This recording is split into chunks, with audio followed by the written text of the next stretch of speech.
Can you hear me now? I don't know. Let me see. I don't know how to get how to test if there's. All right. Yeah. There you go.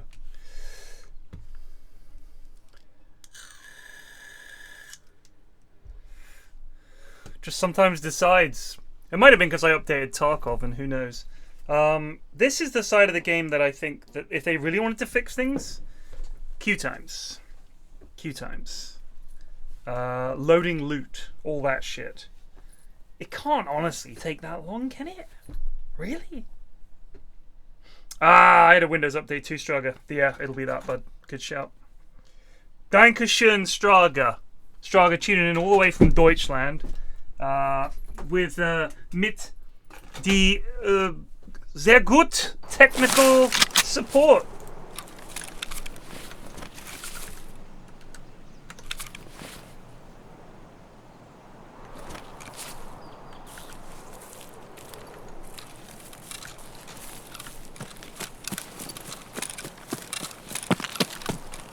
God, I've completely forgotten how to play this.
No, there hasn't been a wipe. This most recent update specifically did not come with a wipe.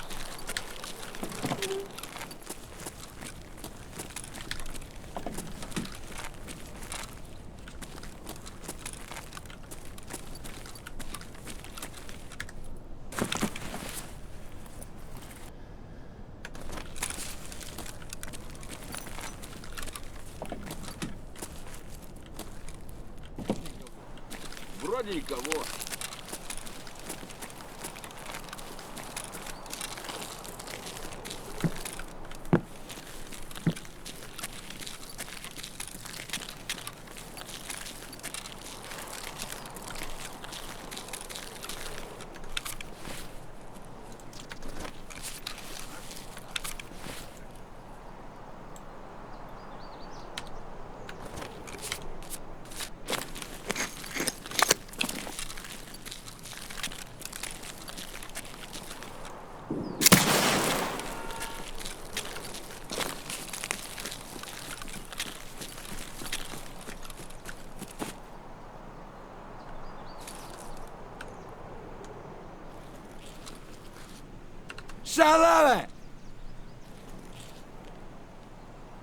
Nice jump, Alistair. He at Tamlinell just tras y bedford 21 months.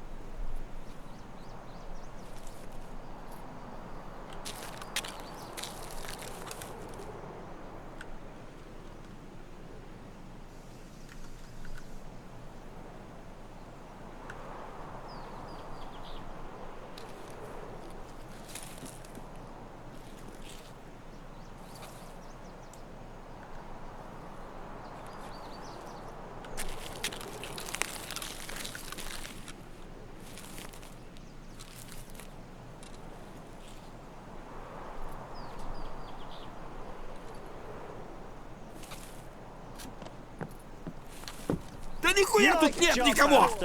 Verdintlings Keva just tras y bedford 3 months. Lloyd noises.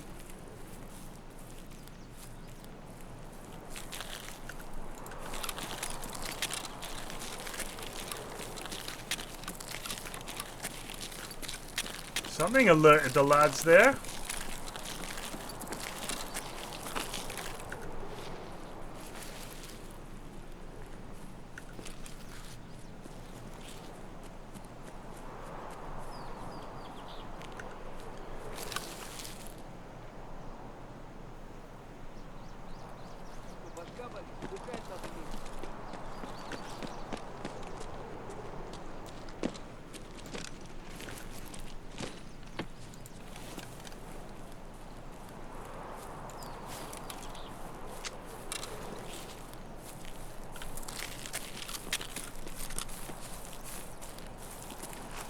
Ха, ну чё, нормально? Кому тут пизды валить?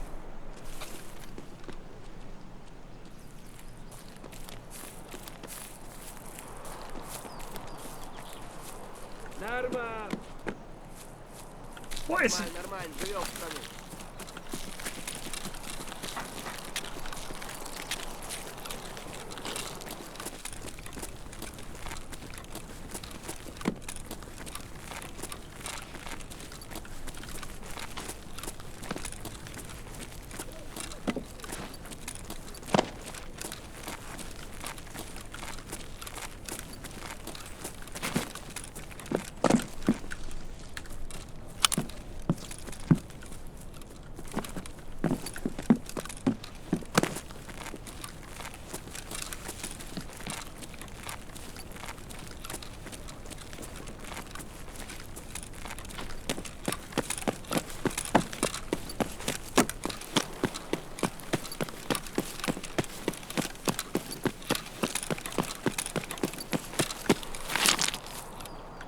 Where's my airdrop?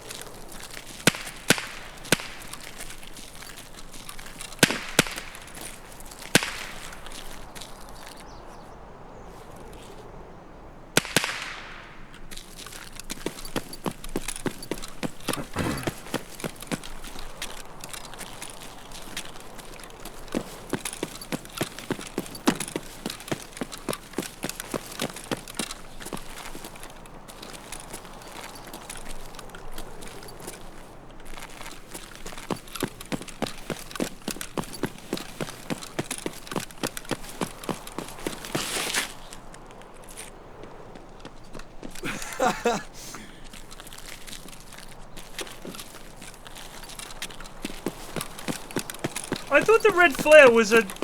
I thought the red flare was an airdrop. Am I going crazy? Is it the green flare?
you mean the wipe is Thursday? Where are you getting that from?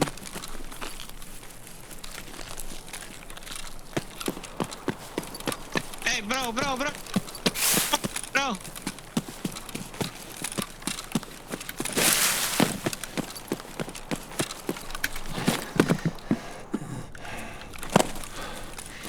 Anyone that calls you bro is gonna kill you.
Reddit said it? Set your stopwatches, lads. Get your alarm clocks out. We all know.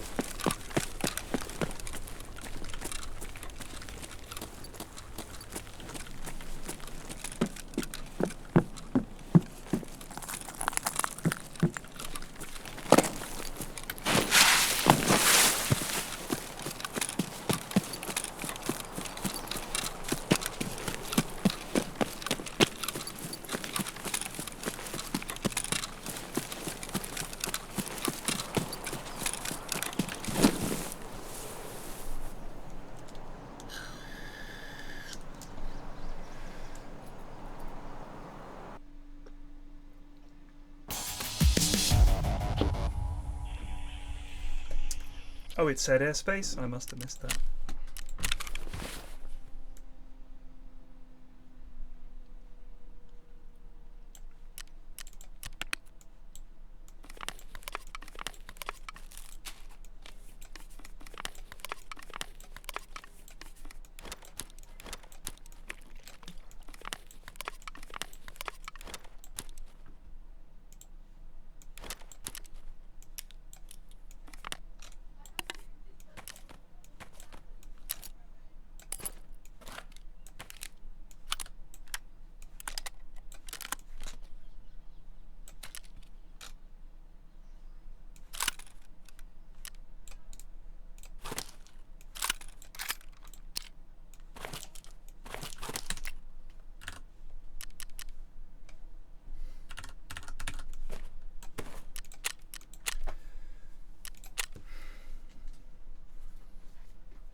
I'm a scav, Bob. I'm a scav. Perhaps you could calm your little sweaty body down for one moment and understand I haven't played in several months, so I was doing a week scav run. I'm definitely not about to go in with a Vepper Hunter. I am about to do exactly that. Have we really not got... There's no scope we can get on this thing?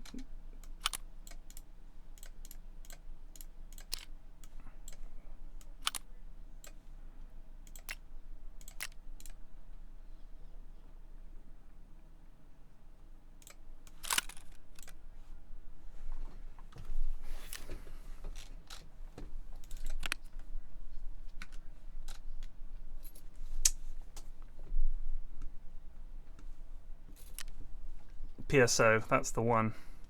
I can't remember why I had this. I had no idea what tasks I was in the middle of. Whole bunch, really. I mean, I'm done with tasks this wipe. Just going to attempt to kill lads. Fucking factory, send it. Vepper Hunter on factory, job done.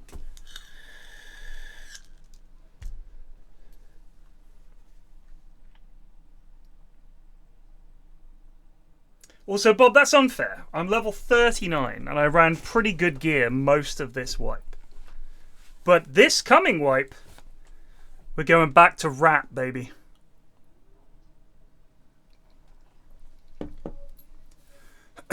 No more questing. Spent dozens of hours looking for LEDXs. Ridiculous. Ridiculous waste of time. We're going to go for 200 million rubles this way. That's the plan. I look forward to acquiring things that people like PFlax, please, just, I'm begging you, please don't vendor that LEDX.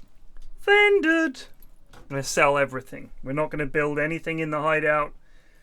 We're just going to fucking rat and acquire money.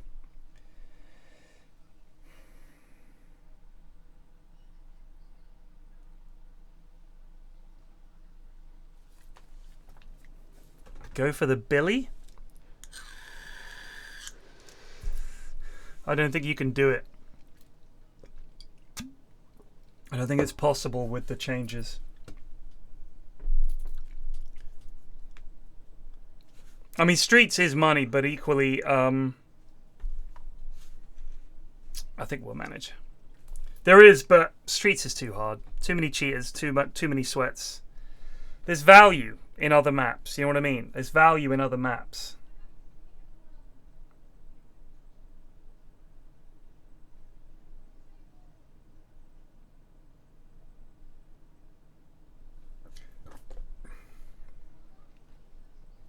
I think it's like an investment decision. I invested a lot of time in Shoreline this wipe. A lot. And a lot of gear lost on Shoreline to some fucking either hacker or some mega sweat. It's just impossible. You just know every corner. Slax's Golden Road is dead, baby. It's dead. I'll try this move. I saw a YouTube vid.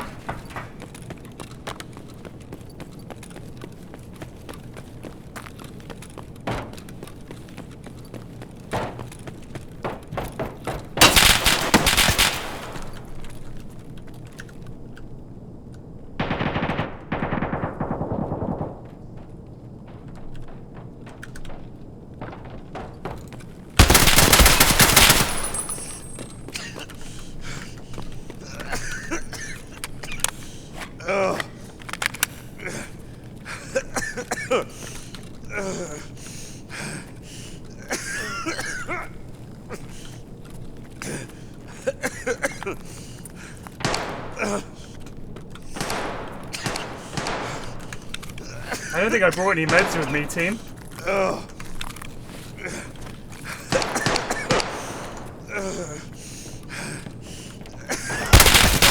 We brought no meds. I wonder if we hit that guy at all. I wish we had. No, why'd he run so far?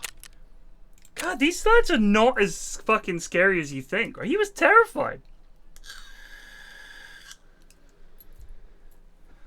How's he fucking running away and hiding there? See, they're scared of us as we are of them. They are terrified.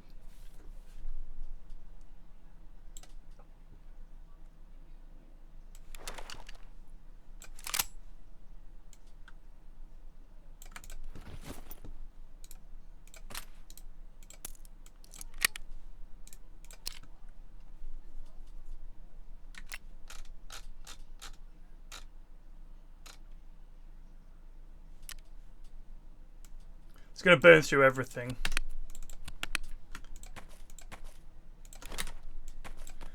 won't take long.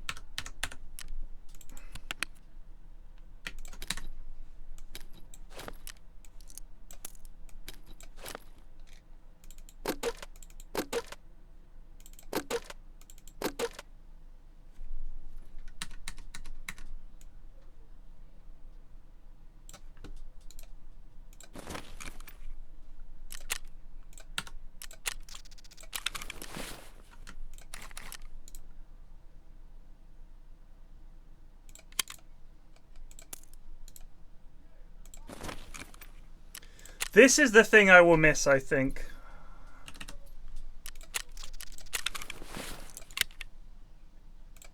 And this is what made me do quests last time. Was the fact that if you don't, you can basically never buy ammo. Do you know what I mean? Like, you just can never buy ammo.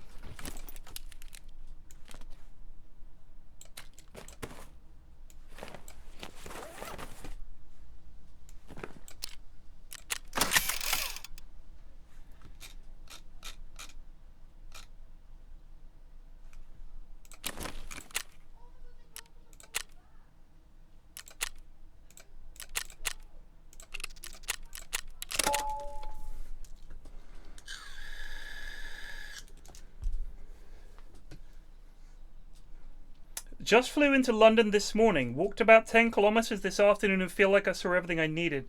I think that's fair if you just want to see the buildings. You know what I mean? Like I want to see, like if you walk from Houses of Parliament and Big Ben and London Eye and you just walk all the way up, basically staying along the waterfront, you'll see Strand and like Aldwych, and then you're coming towards St. Paul's and Fleet Street. There's the Tate Modern, there's the river, keep going, there's the Tower of London, you know, all that stuff. Like that stretch, it's like 2 or 3 miles, that area there. If you did all that and looked around, you'd be like, oh, look, that's very London-y. Click, click, click, Parliament Square, well, you know, all of that stuff. Downing Street. But that's not London.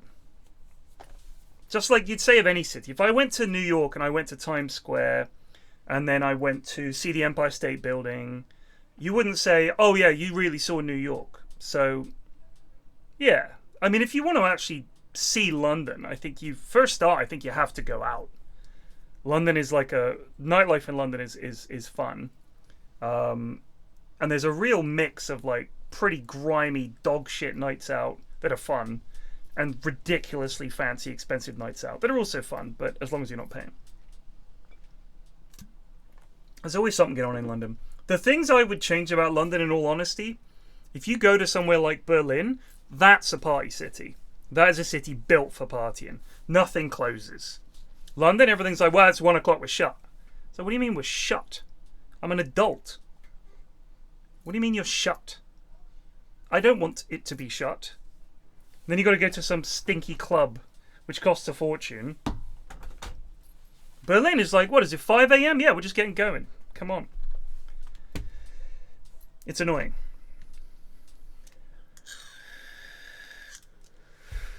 It has to be the ultimate irony, really. The ultimate irony that in the United Kingdom, founded on drinking culture, shit closes. You go to New York, bars are open till whenever. LA, I'm sure, is the same.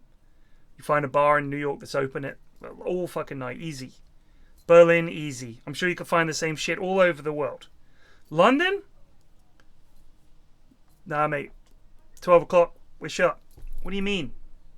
It's bizarre. Right, but Sir Smashing, this is the problem. Some people like to work nights. I mean, if I'm an employer and I say I need someone to work the night shift at the bar, and I say I'm going to offer you this much money, and you say, yes, I agree to that, they're not slaves. If you can't find the people to work, you can't open at that time, but I'm sure you would. But you can't get about London. The tube shuts in London at night. I can't get a train home at night. My last train is like 11:30 or some shit. Like, this idea that, oh yeah, and now you're going to make people work it. You can't make someone work the night shift, I think. As long as that's written into the contract law, that when that person joins, they're going to be working nights. You know what I mean? Yes, I agree to work nights when required. If you don't want it, don't take the job. There's so many bars. I can't walk past a bar without it saying looking for staff. They're all fucking desperate. All the restaurants, all the bars, desperate for staff. Staff needed. Every kitchen, staff needed. Everywhere. So I'm pretty sure if you said, yeah, I'll come work for you, but I ain't fucking working nights, they'd be like, we'll take you. They're desperate for fucking stuff. Post-Brexit especially.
Heard a lot out there.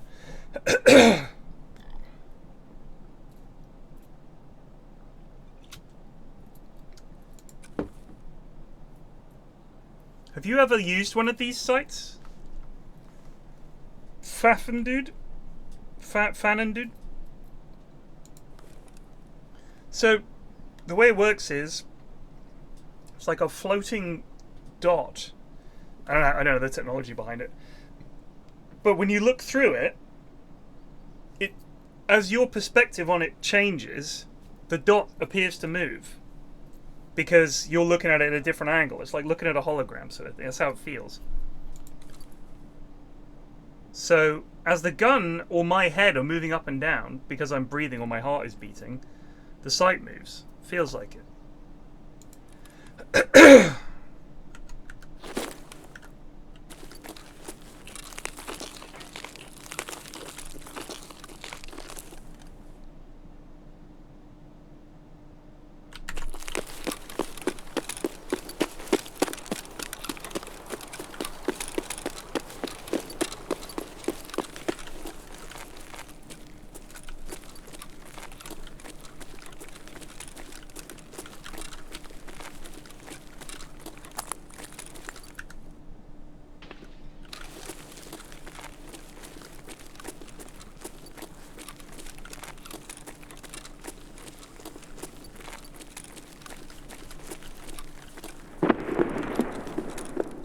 Oh, they changed the audio or something?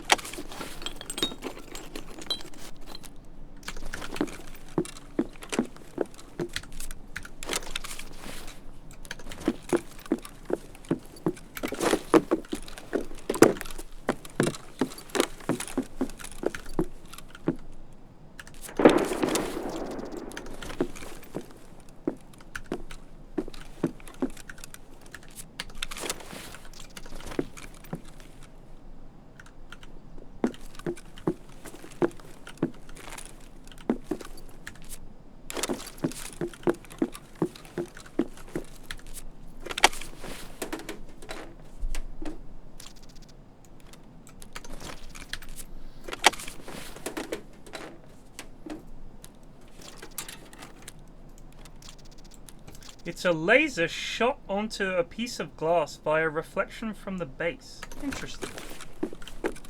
There you go. Now we know.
Slickers, yes. They couldn't get the copyright for Snickers, so it's Slickers.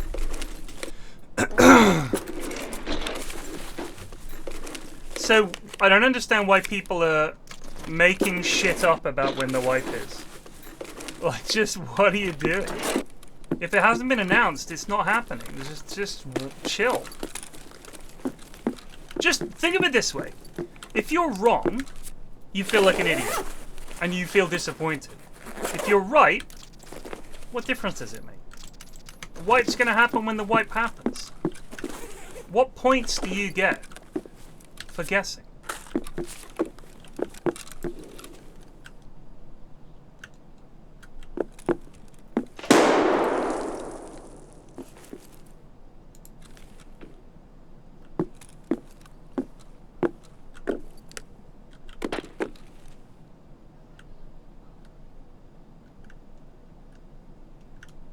Shooting.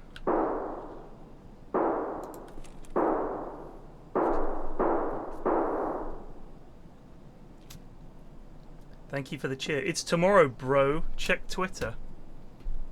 Check what Twitter? What are you talking about?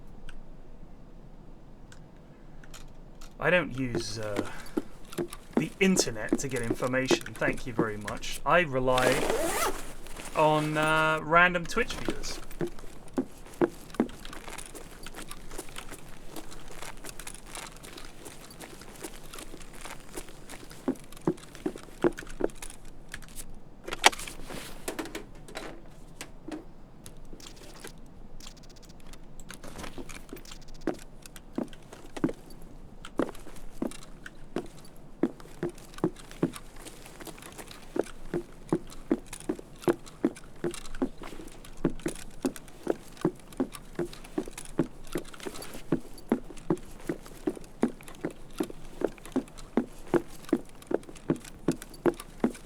Hey Birian, I have a tiny whiner. I was wondering if the podcast would be interested in my time as a trans hooker in Cali. Gosh. I tell you what.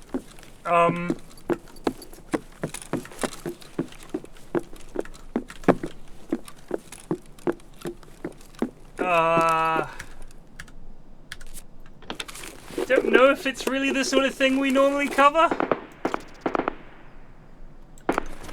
But if you want to send an email in, I'll give it a peruse, and if I think it's something we can use, then we shall. But straight off the bat, I'd say that's a tough one. I don't know.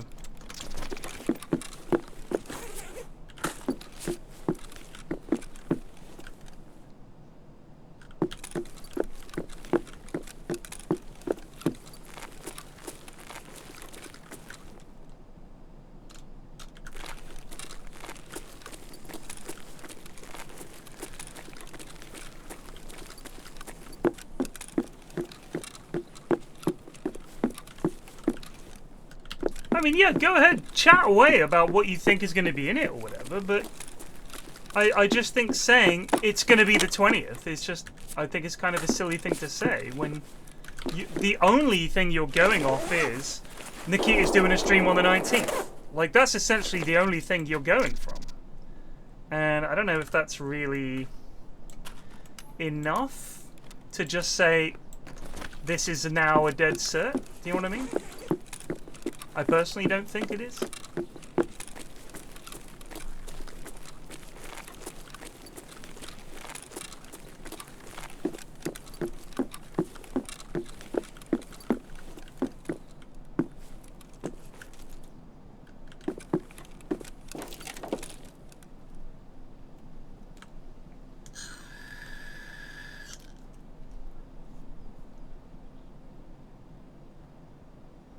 What do you mean honest work? I still remember you being friendly to a player and asking, oh, are you alright? Do you need any bandages? And then killing him. That's honest. I was referring to my playstyle. Which is to say, look, you don't... Nobody dislikes burglars because they steal things. You know what I mean? It's honest work.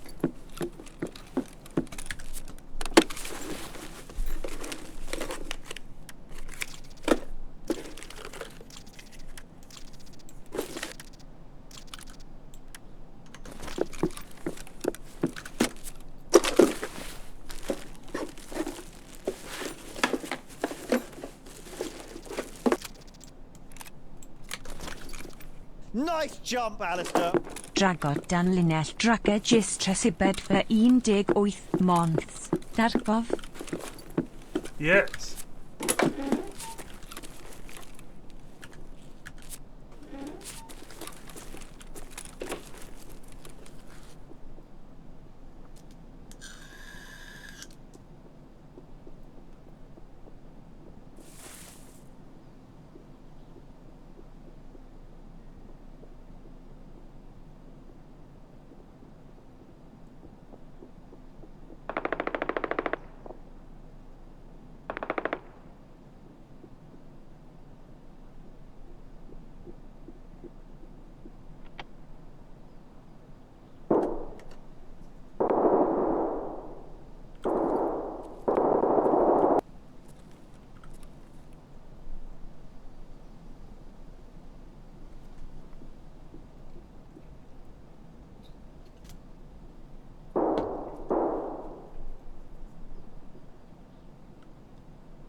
Nice jump, Alistair. Theli brariant jyst tresibed for 75 months. Stillach Hiaters Paradisa.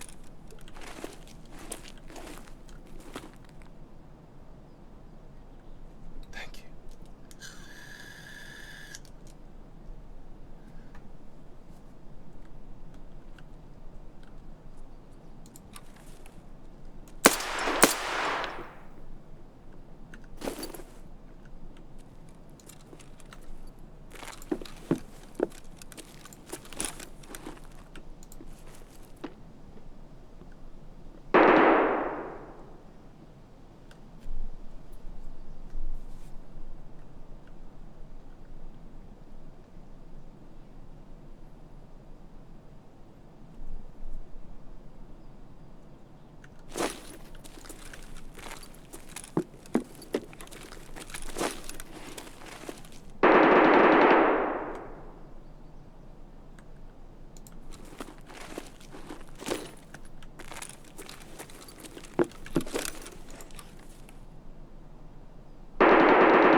Now we know there's a lad in here.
Is it just a fucking player here?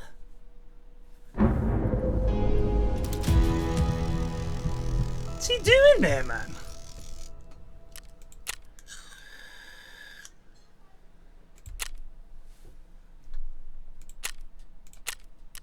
What are these lads doing the rest of the map?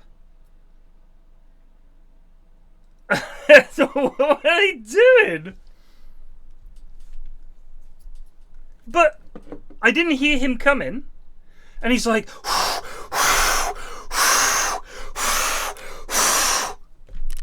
can you just calm down, Sweatlord? Just chill. Jeez. Heard a clock. We got action. Top floor. Let's fucking get in here, son. Kill me. All these sweaty boys. It's terrified of a fucking lad with a Glock. Heard Vapor on Glock action. We're going in. 5-man action. Our nades, ground floor, second floor, top floor. We'll work our way up. Alright, mate. Well done. You got me. You got me.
Nothing makes you OP in this game. Desync makes you OP in this game. I really hope somehow they fixed it.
The algorithm recommended me a bunch of General Sam vids.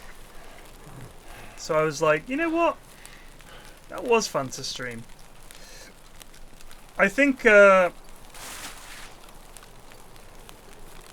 not giving a shit about quests and hideout and getting this item and that item past a certain point. And I'll get to a comfortable point, but most of the quests I did this wipe I didn't need to do.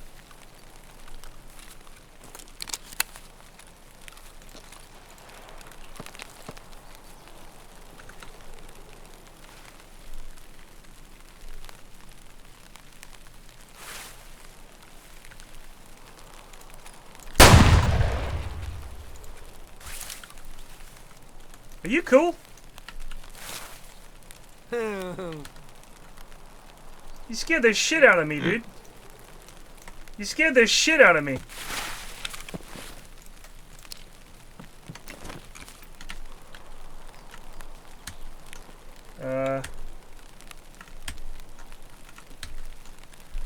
Shit, I can never fucking remember. What is it to clear a jam?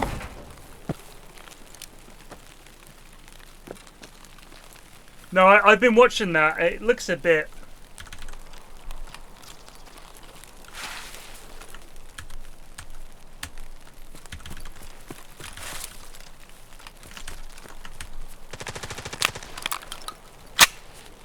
It doesn't look like my cup of tea.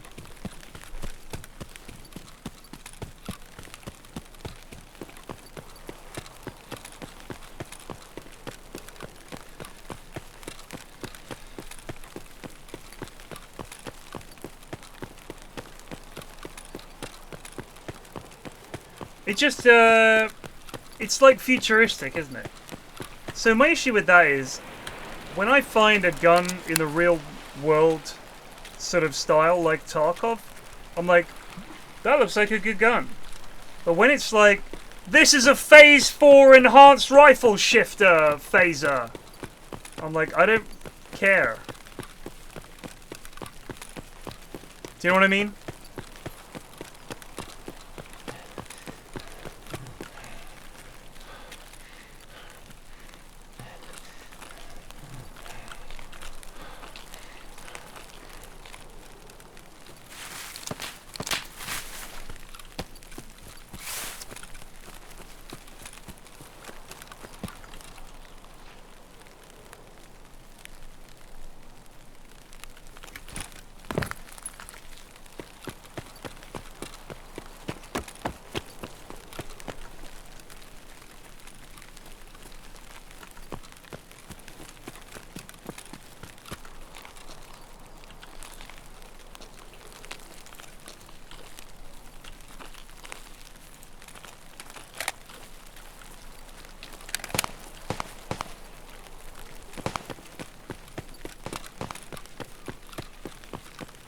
Yeah, I just...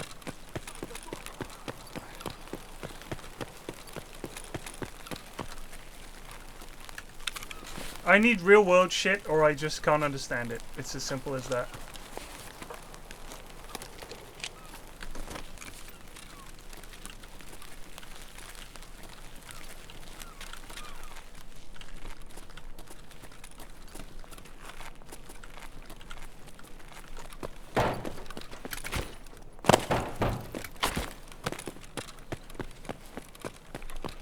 Like, in the Beyond Earth, it was like, congratulations, your hydroelectro plant 4 is now a semiconducting hydroelectro plant 4. It doesn't have the same feel as you've discovered gunpowder. It's like, alright, I know what that means.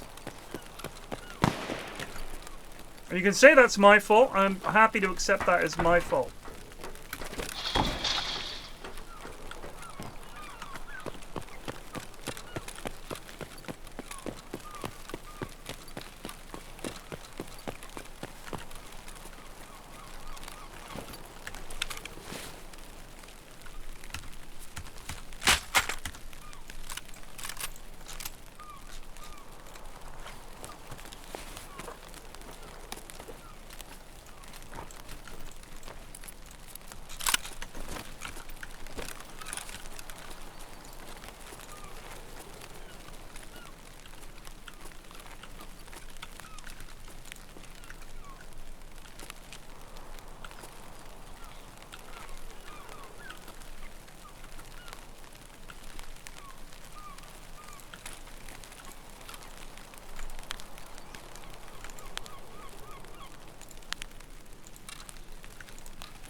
Oh, I saw a laser. Oh, that's your laser. Alright, chill, bro. Jeez.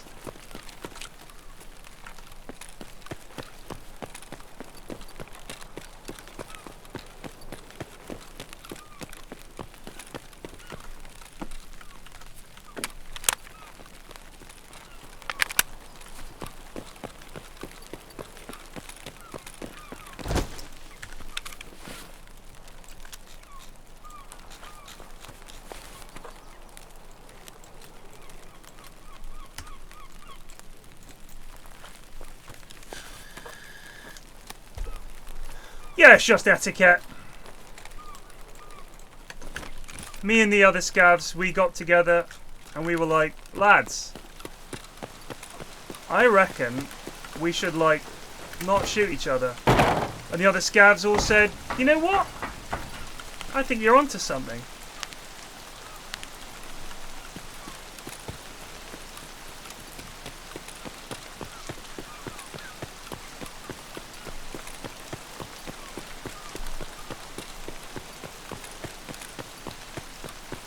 I gave a big speech. It was very famous, actually, in Scav circles. I said, gentlemen, let us not become the animals that we fight. Let us instead work together. And all the Scavs went, raw! And that was it. Decided.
Oh no.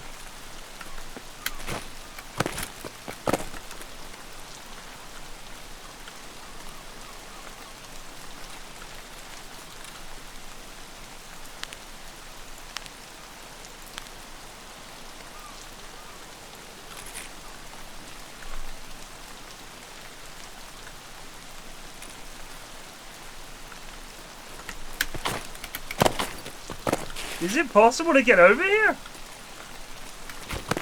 It is.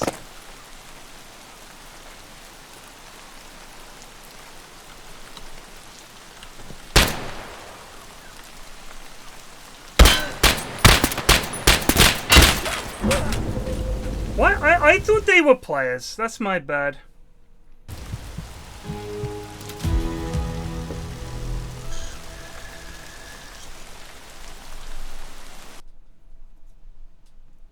He looked like he had a good helmet. That was a lad. Oh, I really thought that was a player. Did I do any casting or anything for Bali? No. When have you ever seen me cast, dude? I don't think I've cast any professional Dota for... I mean, other than the occasional dropping in for Dream League just for a laugh. Fucking... knocking on 10 years now.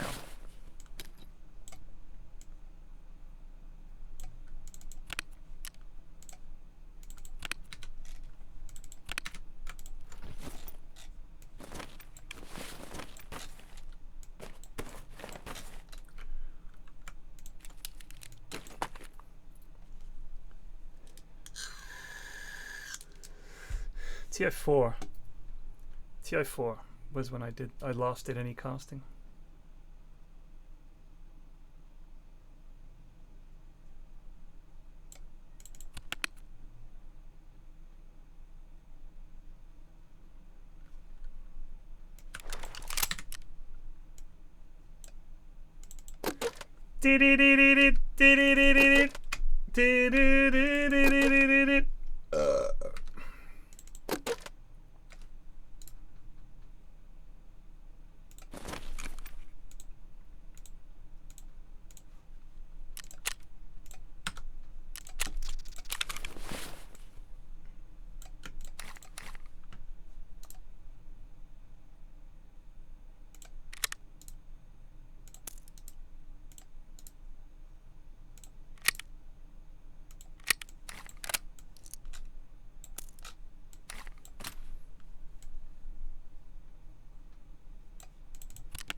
"28 Days Later, very mid." Yeah, I mean, it was of its time, wasn't it? It was... You got to remember that when it came out... this is going to sound silly, but the whole zombies are fast thing was new. And it was terrifying. Because we'd all become used to this, your friendly neighborhood zombie. You know, they just sort of amble about and it's no big deal. And then all of a sudden, you've got zombies running at you.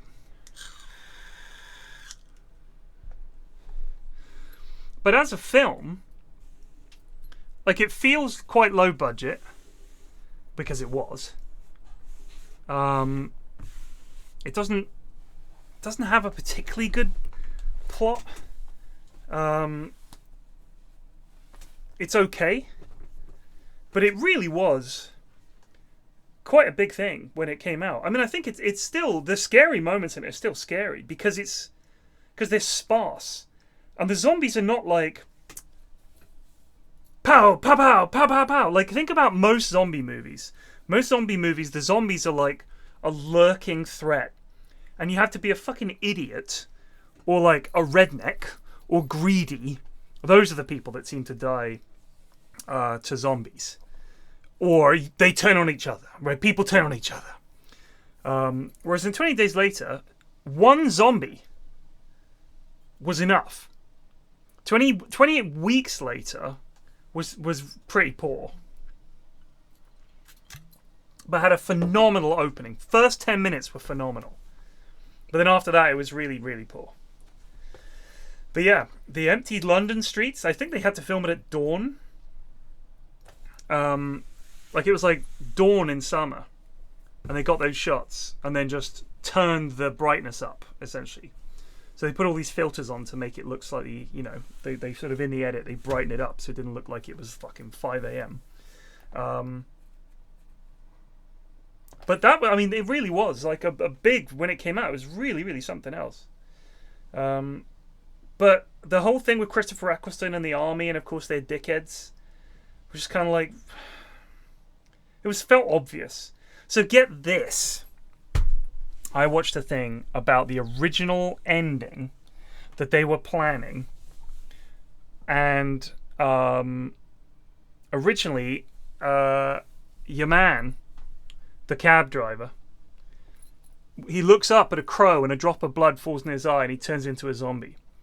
They are able to restrain him somehow. Get him to the military base. They keep him tied up or something like that. And Cillian Murphy donates his blood. So they suck this guy's blood out and put Cillian Murphy's blood in so he can live and Cillian Murphy dies. Something stupid like that. Which was like really stupid. And they were like, this actually, how are you going to get every drop of blood out of someone? It was like, I did honestly think the fact that a drop of blood from a crow, like this, like how long does this is a virus. It's still a virus. Like the opening for 28 Days Later with the chimpanzees, it was horrifying. It was really scary. Terrifying. I was like so scared watching that film. When they're running down the tunnel and the zombies are coming down, they have to try and get the cab started. It was scary. It was terrifying. But yeah, I thought the whole thing when they got to the military base was kind of stupid.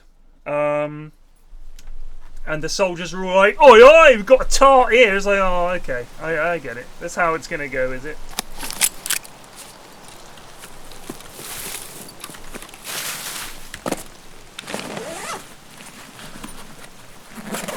Oh, you gotta be kidding me!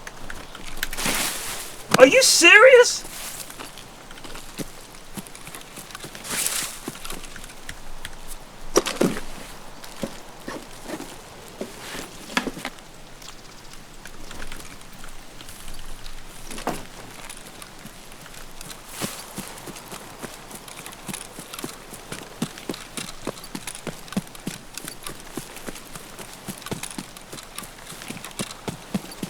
No, but more importantly, I spent months looking for this fucking thing.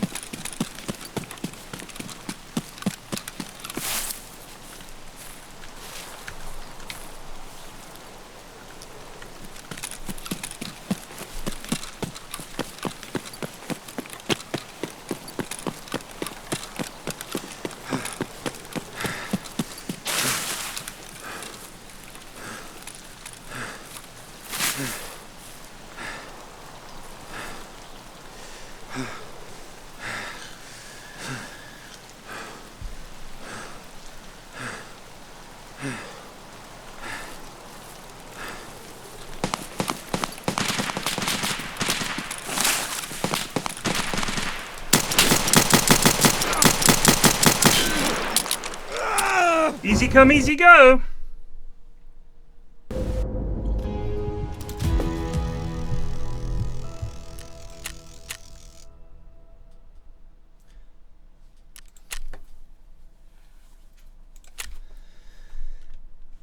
Really?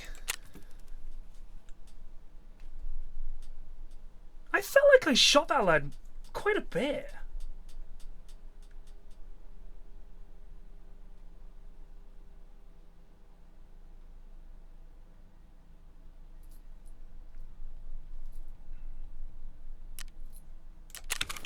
Well, sadly, our LEDX is now useless. Because you need to find and hand over. So that was our shot. So be it. We can sell it to therapist, I guess. What will she give us? 600k. That's a pretty good deal.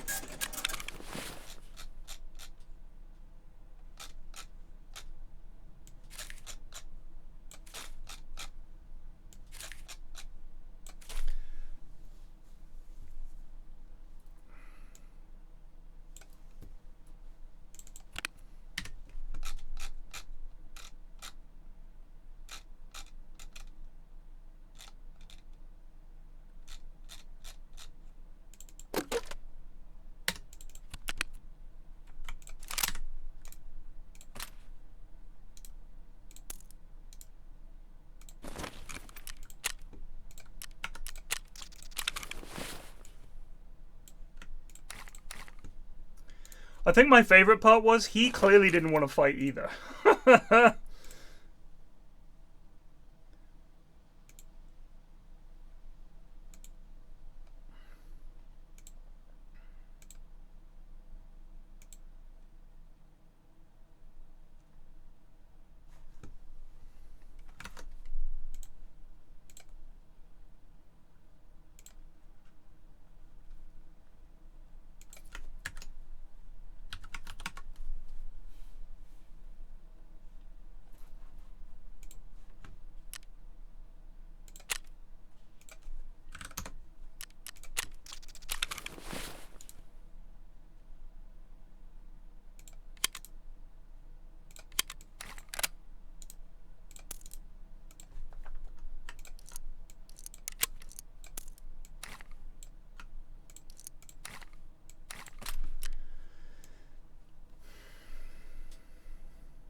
So apparently, Tom Holland, Spider-Man, lives in Kingston and just plays golf all the time with his mates. Lives in a house share with his mates. Do you guys know this?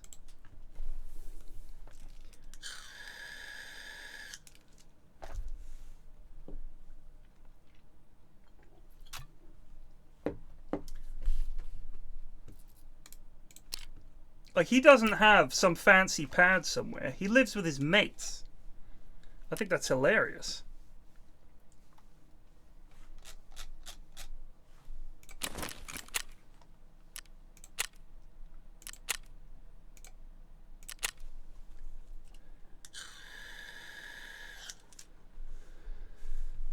You live with him? Yeah, fair. Seems legit. Oh, you actually live with him?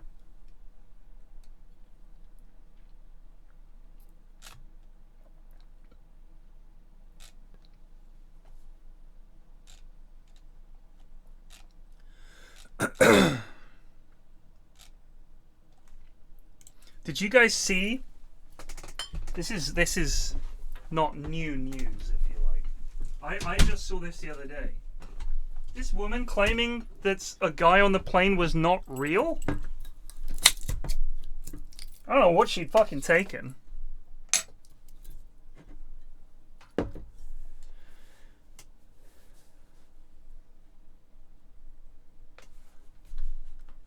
See if I can find the vid.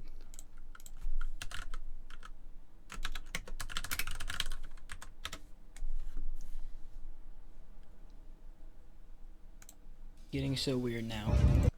Right, can we... I am so sick of people uploading their fucking hot takes and that becomes the version that you can find. Say whatever you want.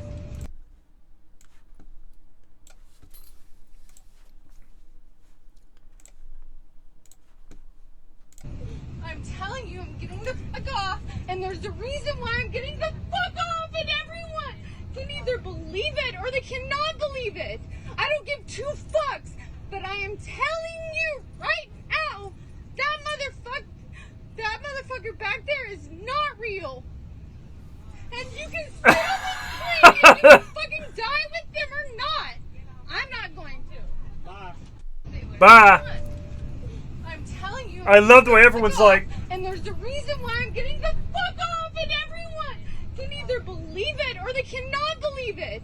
I don't give two fucks, but I am telling you right now, that motherfucker back there is not real. It's the way there's a... That motherfucker over there is not real. And everyone's like, not real? And they all look. And they all look back at her and it's just some dude. It's amazing. It's amazing. I feel bad. I do feel bad. Because she's clearly got serious problems, but at the same time, I'm sick of having to give these people. You know what I mean? I'm sick of giving this shit. Oh well, you know, we should give her. Fuck off. If I was on that plane, chuck her in the fucking engine right now. Get the engine going and chuck her in the fucking engine. I want to see. I want to see like gore spray out the back of the engine. Folks, we can take off now. We've dealt with the problem. Way. I'm sick of why I don't have to give this person time. She's just fucking hammered. She's just drunk. She's drunk. It's okay to make fun of fucking people that are drunk and losing their shit in public. That motherfucker back there is not real. So apparently, yeah, she was drunk.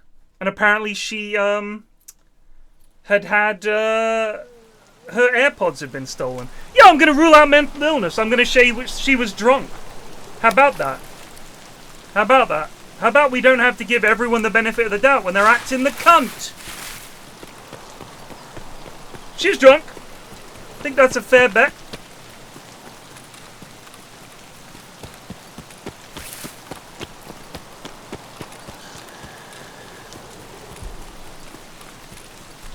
She's acting a complete cunt, and she's clearly drunk. I don't know, no, she might be having mental health problems. Yeah, she might. Or she might just be a drunk fucking psycho bitch. What's so bad about that?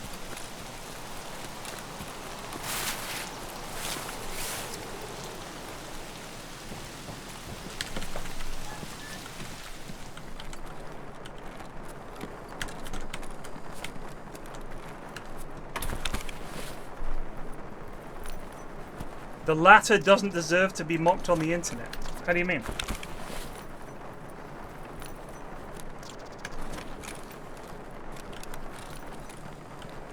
What, the fact that she's fucking loco?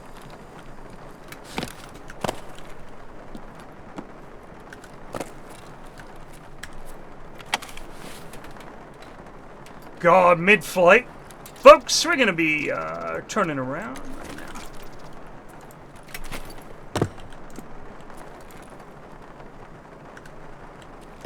Oh shit, we're dead.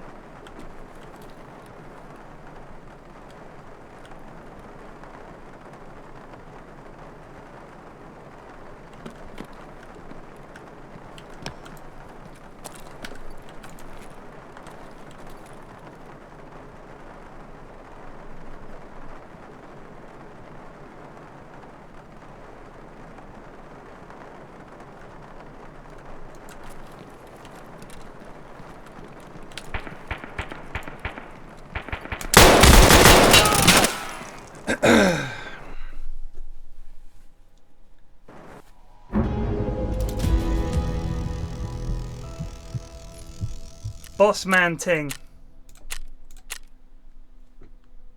SP6. Planes need a soundproof prison cell.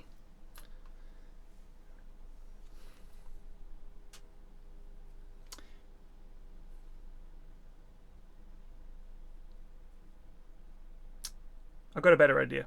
Ejector seat.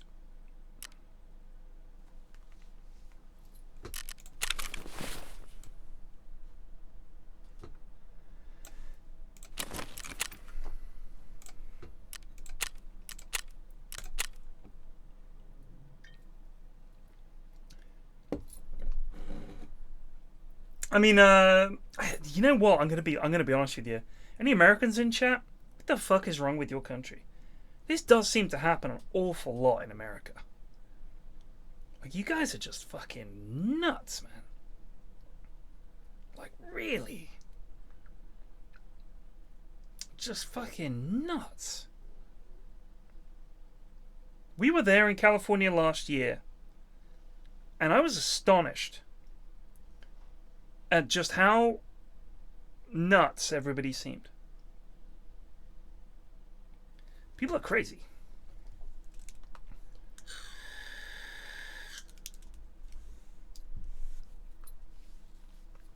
Everybody's so aggressive. Everybody in America is like, it's a tinderbox. You know what I mean? It's like a tinderbox ready to explode at any minute.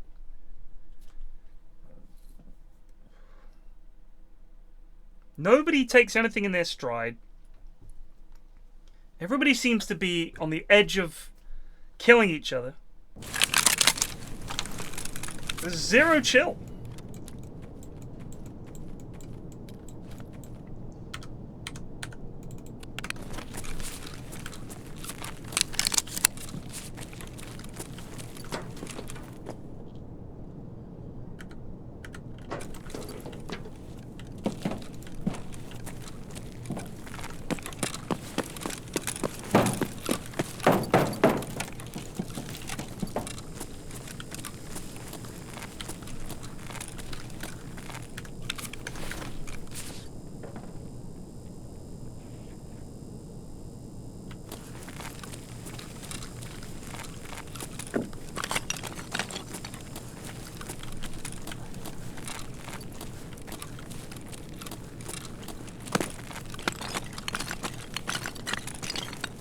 Nice jump, Alistair.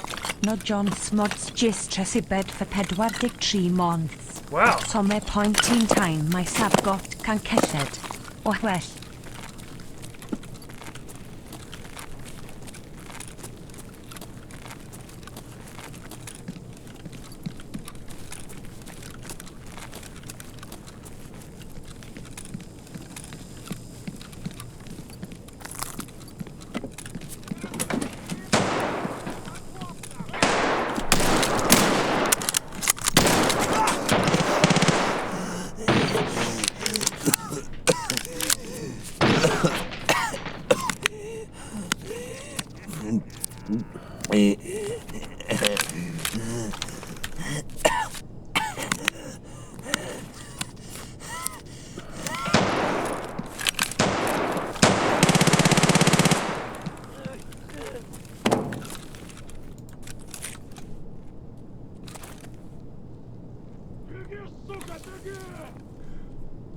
You know who that is?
Alright, listen. The wipe is not tomorrow. Okay? Let's put that from our minds. If they announce that the wipe is tomorrow, that's different. But if you're going off some lad on Reddit, or because the stream is, unless you can link me a Battlestate Games tweet, I think we should just shut the fuck up. Honestly, I think we should just shut the fuck up. That's just my personal preference. Is that this doesn't turn into the White's Friday. Yep, no, it's Friday. Why? How do you know? Some guy posted on Reddit. It's a good theory. All right, did BSG announce anything? I don't need BSG to tell me when the wipe is. Okay, I know it's Thursday. I mean tomorrow. Just chill. Like, when it comes out, it's out. Like, what's the problem? When it's out, it's out.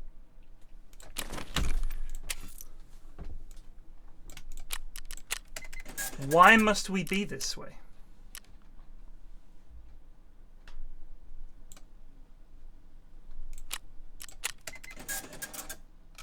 Where's my favorite hat gone? There it is. Now then. Yeah, well, you know what? Let's take a real gun in.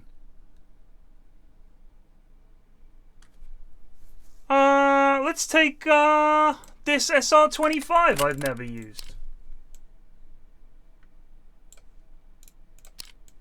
Sure. Sure. What kind of magazine do you take, sir? One of these? One of these? One of these? One of these? Huh? Ah!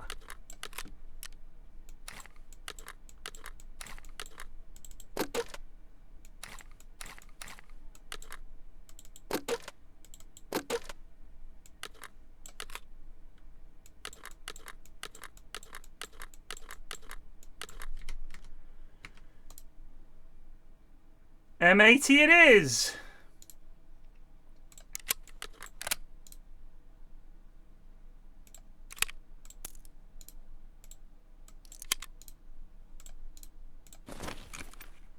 I will buy 20 rounds of M80. Even though I believe it's dog shit.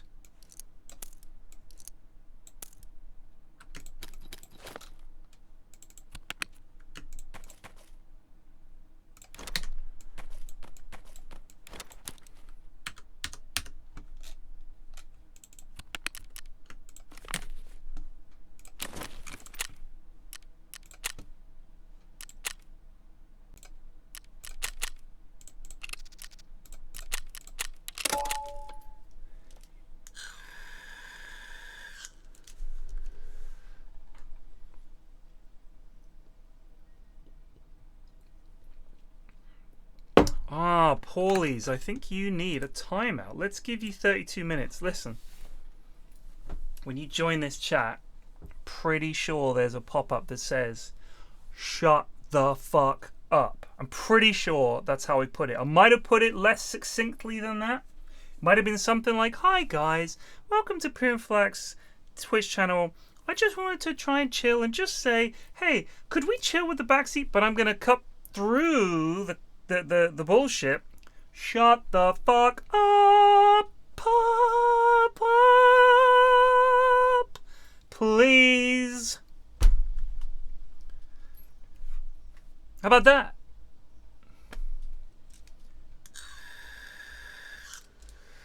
You gotta remember, I read chat more when I'm streaming something like Tarkov because there's a lot of downtime. And if you act the cunt, you get timed out. And if you act a complete cunt, you get banned. That's it. I don't give a shit. Someone posted a clip on my Discord yesterday. I had nearly 2,000 subs. I then went away for quite a chunk of the summer and stopped streaming games that people liked, like Rust and shit. We've halved the number of subs. Will it stop me banning and timing out people, that, especially ones that aren't subs? No, it won't. No, it won't. I don't give a fuck. I will do this to 2 viewers and 0 subs. This is my spare time. I have nothing better to do. So if you come in and harass me, this goes for everybody.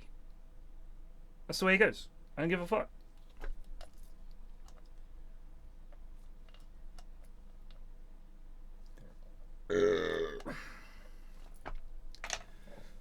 City Skylines 2 is the big game I'm waiting on this year. Gonna cane that. But then I'll be competing with all the big Skyline streamers.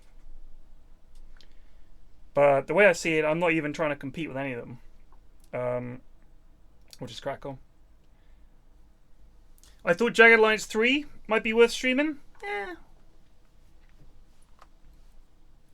Looks pretty shit. Yeah, Quivers, I looked at it. It was, yeah, you know.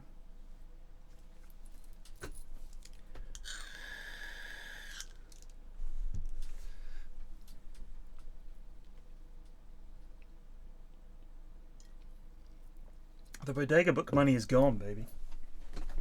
A, it wasn't even that much. B, it's gone. I've been busy lately with actual like work stuff. Like I went to Dream League for a week and then Berlin for 2 weeks. Then I went to Dream League for a week. So I've taken a month off in the last like 3 months. And I've actually got work at the moment that's sort of that I'm doing as well. Like not on camera work, but behind the camera work, writing and stuff that I've got to do. Lots of meetings, lots of writing and research and shit like that, and also it's fucking summertime, you know what I mean? Sometimes I'm just like, it's so hot, I'd rather just have a barbecue and chill. Lately it hasn't been the case, but like today, I was gonna stream today, but I just couldn't be asked. I had stuff to do. I had like 2 or 3 things to do, and one of those things meant I didn't get back till 1. So I was like, if I got back at 1 and streamed, and then I want to flake out at 3 or 4, what's the point? I should do more just like hour or 2 hour streams. That's something I don't do enough of. I tend to do a lot of, if I'm streaming, I'll do 4 or 5 hours straight. And I should probably get into the habit of just saying, I've got a couple of hours, yeah, I'll do a stream. But I just hate the idea of like teasing people in and then saying, oh, I'm done. But at the same time, people don't seem to mind. Most people aren't here for the full duration. Like if I look at my unique viewers at the end of a stream, so here's one for you. Let's look at Twitch. So I'll find out an email from Twitch. They always give you a stream summary at the end. So stream summary: unique viewers 1,785. That was for a stream a couple of days ago. 1,785. Which means a lot of people stop by, watch a little bit, and then leave. So there's a high turnover. Big turnover. That's why the streams that are like cities, people come and they're like, I want to see how this is going to turn out. You know what I mean?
The VOD is useless to me, which is why I should I was determined this year to do the more YouTube things. Think about General Sam, right? This is what I was thinking. Is rather than try to do highlights of a stream, do a video, come up with a premise, demonstrate your premise in gameplay, resolution. Simple 3-part vid. General Sam does it all the time. He does this thing where he's like, lads, ratting is back. He does his cool green screen and all that shit. And then at the end he wraps up, and in between he just clips bits from his stream that are like, clip that bit, that's good, I'll use that. That's all I would need to do once a month, something like that. Come up with an idea in Dota, like Jenkins does. Come up with demonstrate the power of the Mondo bout in Skylines.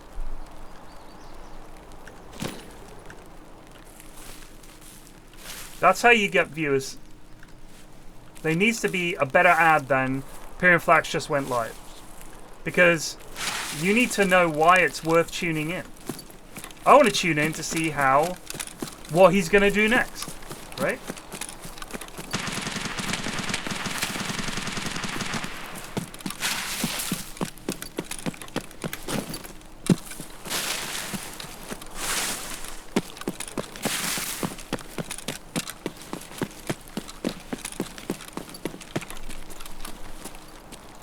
We're cool.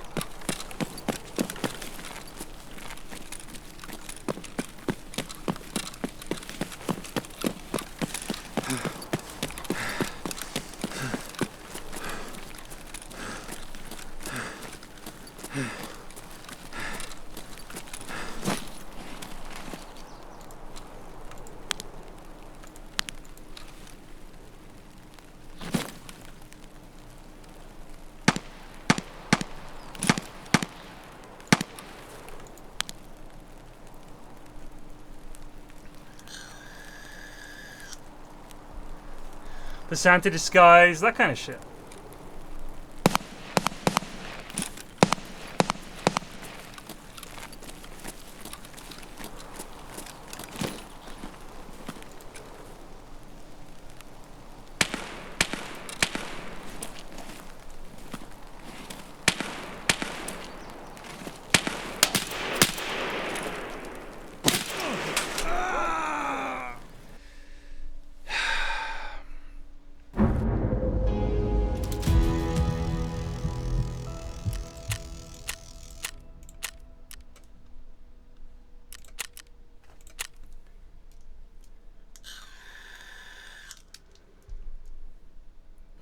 Standard.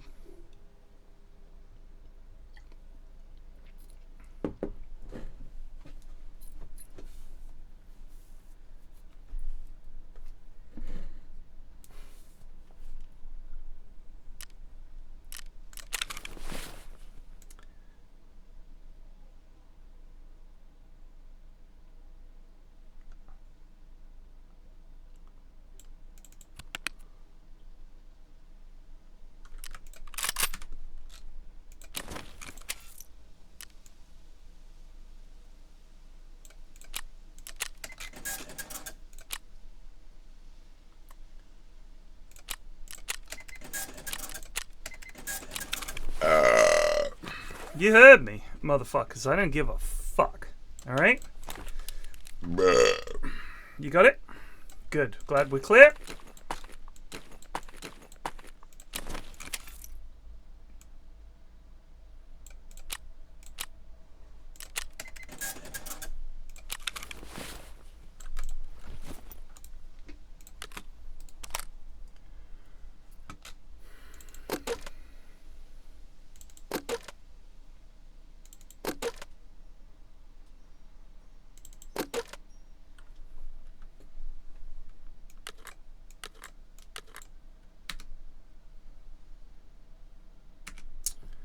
Oh, I remember. I decided there was no point sitting on mags like this because I'll just fucking buy them when I need them. I remember now. So we're gonna go in like all guns blazing. What have we got? What have we got? BT, job done.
TikTok gang gang.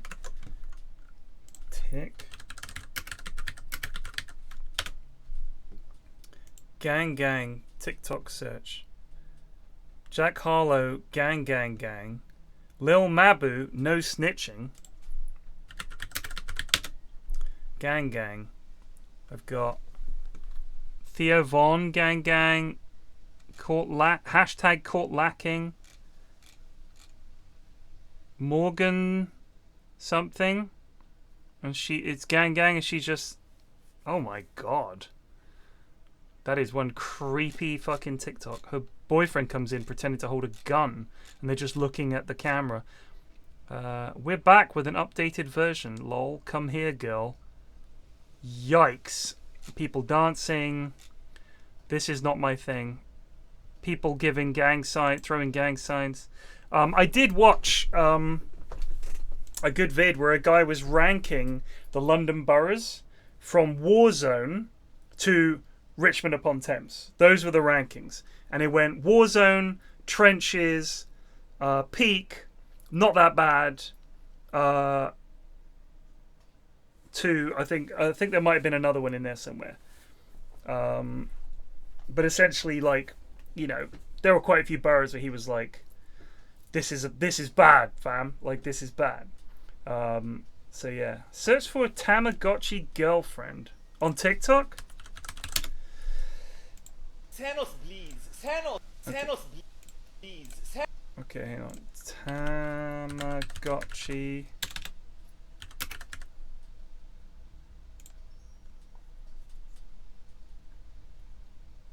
Is she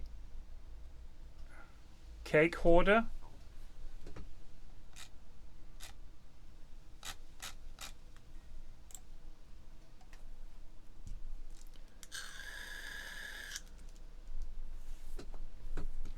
You know what? My kids are obsessed with Grimace right now.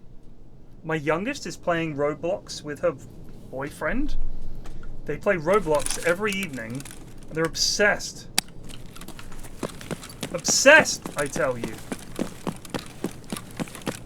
With Grimace.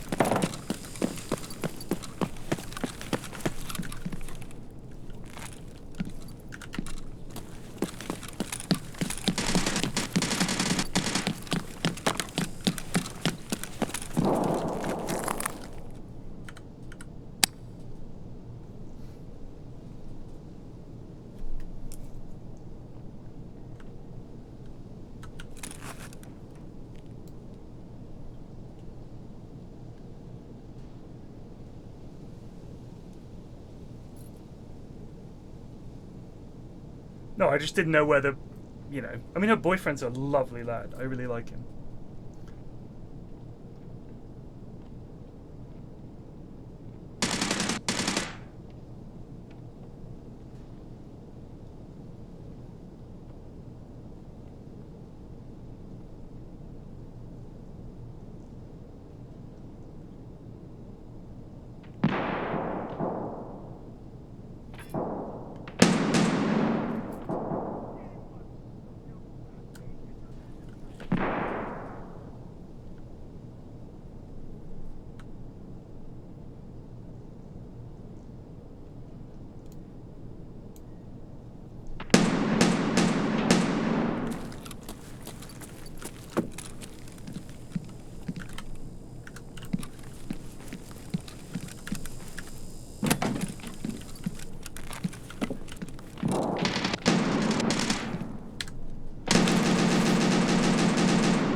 No, Grimace was like a big fat purple mascot.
Okay.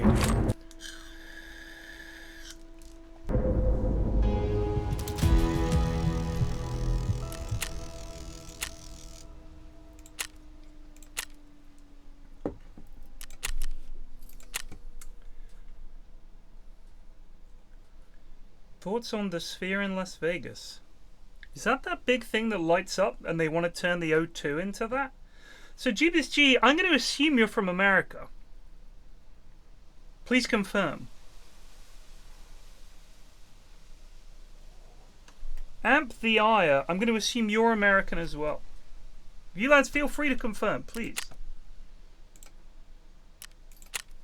You're from Doncaster.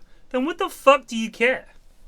It's fucking Las Vegas, dude. Everyone that lives there and everyone there is insane.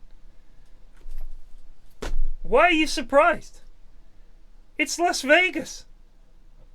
You live in Las Vegas. Like, why the fuck is anyone surprised by anything that happens in that city? If you told me that aliens had visited Las Vegas, lost a bunch of money, and then left, I would not be surprised.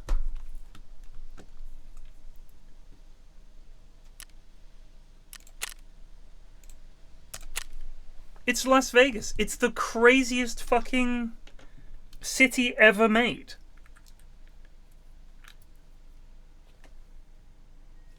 Like, America is the maddest place in the world. The maddest. I'm happy to go on record as saying that. I mean, we're eccentric. I'll grant you that. Happily. But let's be honest here. You have a country where gambling, can't have that. Drinking, pretty frowned upon. Guns, well, that's our God-given right. Don't I have a right to gamble?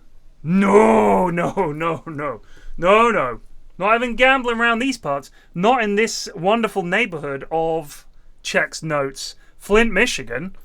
What the fuck? You know what I mean? You should have casinos everywhere in America. You guys already want to take money from everybody who's got it. It's so bizarre. I mean, if you want to argue the case about whether gambling is good for society or not, I'll happily have that conversation. I'll happily have that conversation with you. But my question is this. Why are Americans so convinced that freedom is the way, but they are so all on board to stop certain freedoms?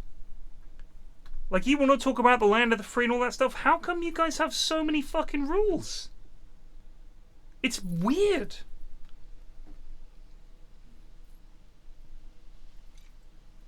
Like, I was asking Tsunami about homeowners associations.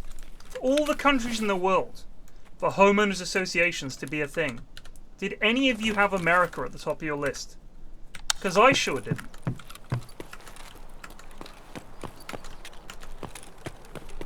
Do you know what I mean?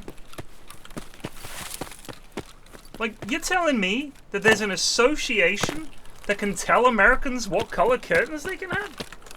How is this popular in America? What the fuck?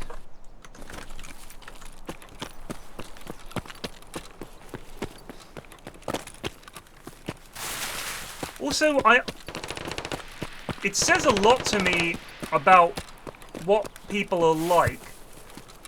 Neil was like, well, that way, if there's a shitty house in your neighborhood, they have to bring it up to code, otherwise it affects all your property prices. And I'm like, first of all, how is your property price someone else's concern? Genuine question. That's your business, not mine. I don't have to make my house look nice so your house is worth more. That seems crazy. I mean, yeah, people have agreed to it. Fair enough. You know, if they all want to live in that community. But of course, the people in charge run rampant with power, and it all goes to shit.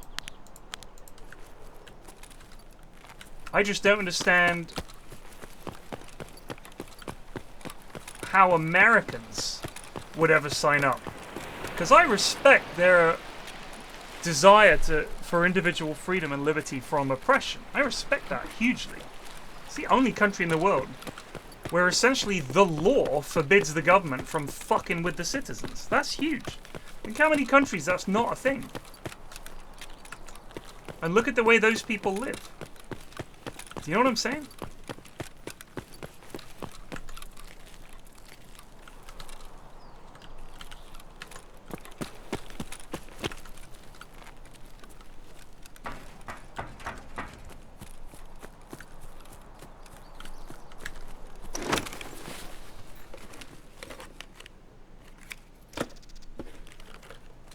I'm aware of how the gated communities work.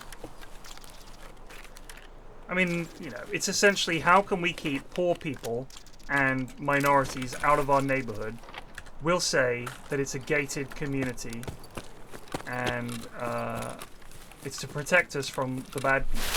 I mean, I've seen enough videos of people that aren't white pulling up to the gates of these places, and the volunteers at the gate interrogating them about what they're there for. Like, America's at war with itself all the time. It's very tribal, right? It's kind of crazy, but it's just mad to me. Like, I would not say ever that what I'm saying is like hating on America. I just think the contradictions in that place are bonkers.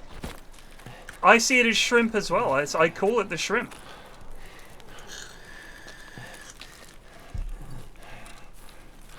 Это что за хрень?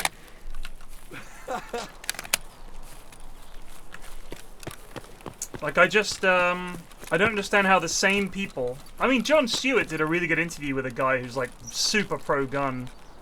He was like, how come you guys are all for freedom when it comes to guns? But when it comes... Because you know, you're talking about protecting children. But the #1 killer of kids in America, incredibly, is firearms. How can you live with that bizarre contradiction where you're like, we gotta protect the kids from transvestites, but guns, that can't be protected.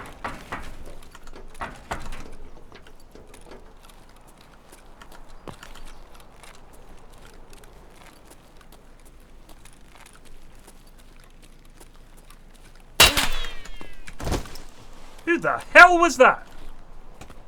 Yo, who's shooting at me?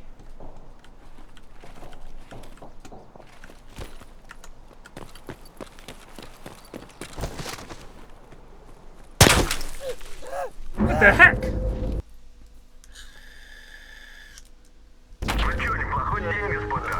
A toddler has killed someone with a gun every week this year?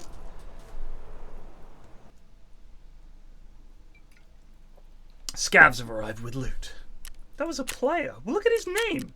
DD1145OP. I'm just going to report him for the fuck of it. Suspected cheese. Why not?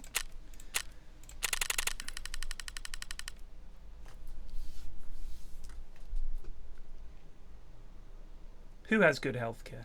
America?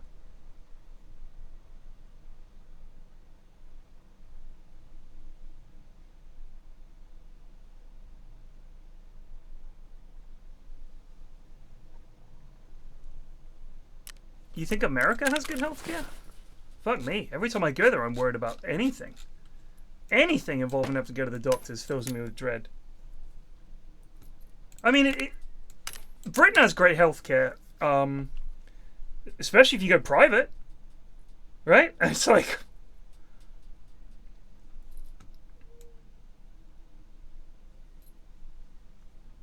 I don't want to get into politics, but let's see what the scavs brought us.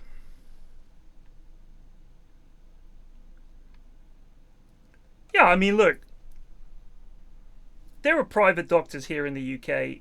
If you are rich in the UK, I'm sure you're fine. If you want to get some crazy fucking operation to correct your, you know, to give you whatever kind of fucking plastic surgery you want, I'm sure you can get that done in Europe or the UK, wherever you want. I feel like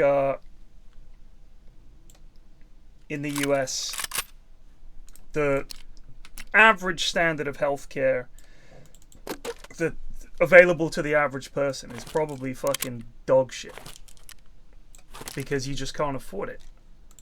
I'm talking about, yeah, the average person. The average salary in the UK. So this is crazy, right? Average salary UK is £31,000. That's the mean average. The median is 25. So the mean is 31,000. When I was, well, sort of when I started work as a fresh graduate in 2001. I was on £21,000 a year. So in 22 years, what I was earning as entry level I was earning about 4 or 5k under the average, I think. So the average salary in the US is the average gross annual wage per full-time employee in the US is $74,000 in 2021. That's the average. So there you go. By age, let's look at what Forbes says. So if you are median earnings by age in the United States, if you are 16 to 19, $31,000, 20 to 24, $38,000, 25 to 34, $52,000. So in the past, that would have been like about 30 to 35, right? I think the issue is that you need to look at how many people. I think the problem with averages in general when it comes to salary is that if you have a tiered system where you have a bunch of people at the top earning a fucking fortune, and then a tranche below them earning a decent amount, and then 30 million people earning fuck all, 30 million adults earning fuck all, that probably tells a bigger picture. So I don't know. I'd have to look it up a bit more, but that certainly feels like when you add healthcare costs in, which are taken, I think, don't you have to pay medical insurance? Like, I don't know what's the average cost of medical insurance in the US.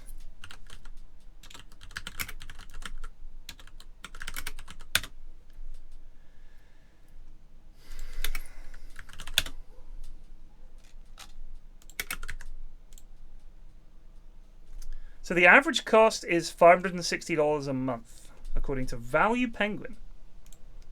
The average cost is $6,115 per year. So what do you do if you don't like? Do they cover you for everything? Your health insurance, or is there a lot of stuff that they're like, we don't cover you for this, we don't cover you for that?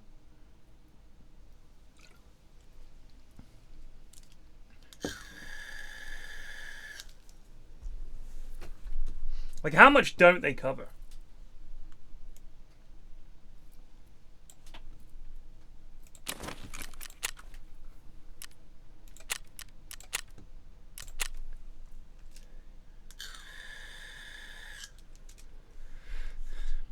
So let's say I've got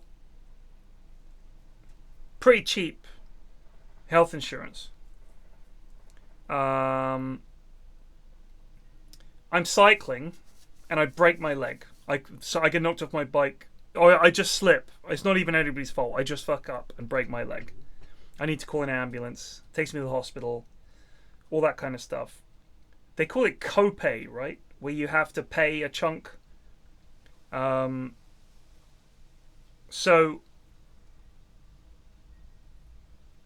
if they can say it's your fault, they try. I mean, it's an insurance company, right?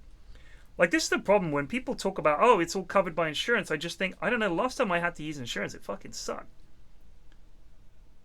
You had $700 for a dental crown? Wow.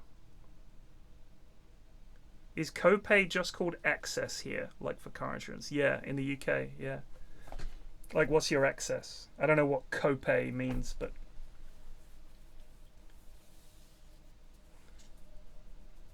I mean, when it comes to car insurance, I don't think I've ever really had a bad... No, I think it's generally gone pretty well, actually. In fact, they're over-generous, in all honesty. That was what surprised me. When they talk about how they need to keep jacking up the prices, I think, damn, you guys must be rolling in it. Because I was rear-ended about 10 years ago. And the cover on the back of my... We had a CRV, Honda CRV at the time, which is like a little sort of, people carrier kind of look. It's a fake 4x4. It's just an SUV. It has a tire on the back, which has like a cover on it, and it had a tow bar. We got rear-ended. Car was fine. All that happened was the tow bar got bent, and the rear tire cover was shredded by the impact. That's it. Car was fine to drive. 2 weeks they took it away, and for that 2 weeks they gave me a brand new BMW had like 300 miles on it. The guy drove it from the airport for me to have. I had to go to a wedding that weekend. I went in the BMW. It was everybody wanted a lift from the church to the after party, like the venue, the what do you call it? Not a wake, getting a breakfast, dinner, or whatever. I don't know what the fuck, wedding breakfast, whatever. The do, and like we're just squeezing in all my mates. It was literally a perfect white BMW with white leather interior. It was like a drug dealer's car. I drove around in this thing as much as I could. It was incredible. I didn't need that car. I did not need that car. Why did the insurance company think I needed that car? It's laughable. And I'm thinking, this is great, but I'm also thinking, this is why my premiums are high. Because when you do get a claim, they lavishly dump this stuff on you, because they claim it from the other insurance company. And they all do it to each other. Just crazy.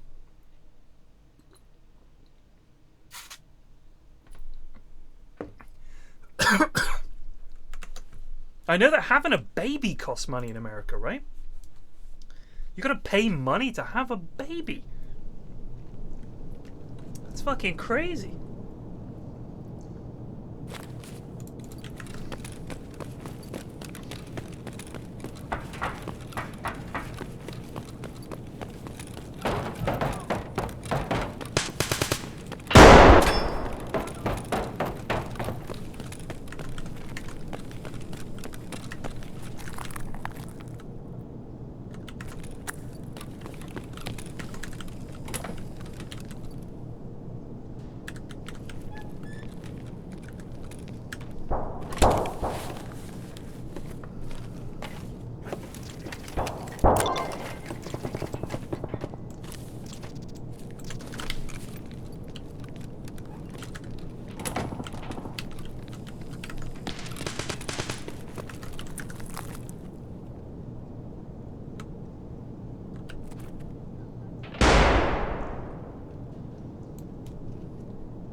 Maternity ward over here is free, baby.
I think I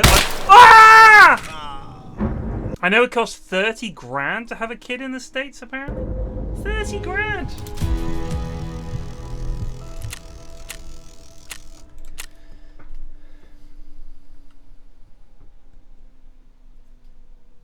Having to pay isn't that crazy? I think it is. Kind of need children. bear in mind, okay, we have in the UK, in the US, Japan, pretty much every country in Europe actually, a negative birth rate because the economic situation is so dog shit for young people and the future seems so bleak to them that they're not having kids. People aren't getting married, people aren't getting in relationships. Society has said, we don't care if you fuck around for over a decade. Go nuts. So people are not having kids. No kids? Who's going to pay for the pensions? Like, it's a disaster.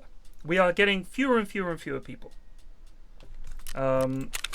Dating is one thing. Having babies is another. You can date all you like, but people are not having kids. That's just a fact. Look it up. They just don't want to have kids. So we're complaining about that. But at the same time, places like America are complaining about the low birth rate, but they're doing nothing to aid it. I am not having a third fucking baby. I had the old done in February. Thank you very much.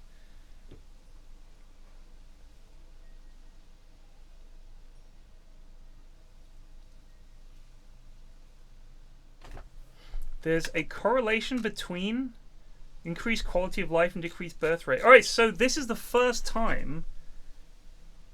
Here's the thing with that kind of correlation. Alright, is that when we look at countries that have the highest quality of life, and you could say, well, these countries also have the lowest birth rate, therefore there must be a link. I mean, we could make that argument. But those countries that have the high quality of life also have ready access to birth control. Right? Also tend to be less conservative countries. And I'm talking socially conservative. The Conservative Party, as much as you hate them, compared to a socially conservative party, this Conservative Party is not socially conservative. David Cameron was the one who legalized gay marriage. Right? I'm not saying that makes him a good guy. I'm just saying that would not have happened to a Tory party in the fucking 50s. Do you know what I mean? Equally, an actual conservative country, like, say, Iran, right? Properly socially conservative day to day. Marriage is the only way that you're going to have relationships. Women don't sleep around, right? Men probably find it hard to sleep around because women aren't sleeping around. Compared to the way it is here, where if you want to just have fun for over a decade, you can do that. I know plenty of people in their 40s who are single. People in their 20s have no intention of settling down. People in their 30s have no intention of settling down. And with the birth control available, you don't have to have kids. My parents got married because my dad knocked my mum up. That's why they got married. The pill was not seen as like a default thing back then. You got that when you were in a relationship. My mum, for some reason, didn't bother. Thank God. So it's just like, you can either talk about quality of life, or you can talk about the many, many, many factors that are also true in those countries. And not being socially conservative has to be one of those. Even if in Japan, you could say, they are quite socially conservative. Certainly against things like foreigners, they're pretty conservative. When it comes to gay people, they're pretty conservative. They're pretty backwards in that way. But they also have anime. Do you know what I mean? You can't overlook the terrible effect that anime has had on that society. Absolutely destroyed the male population as men. They're now just little boys who want to look at anime. And they want their women to look like the cartoon characters.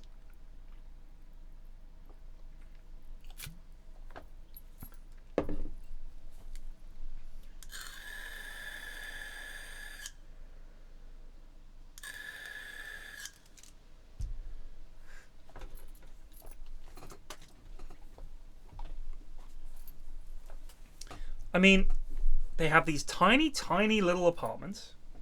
That's a thing. I've seen plenty of YouTube videos. My life as a salaryman in Japan.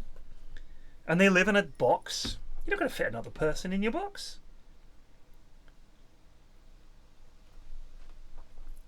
I mean, it's just nuts.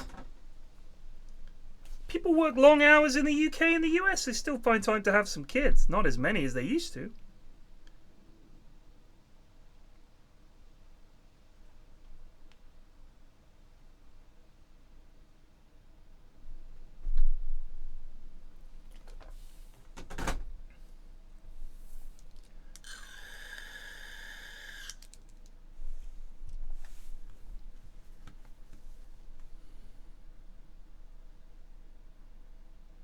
Well, I know that the towns, Red, are just old people. Just old people.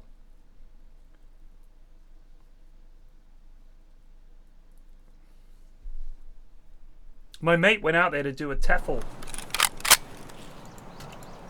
TEFL is teaching English as a foreign language, for those of you that don't know.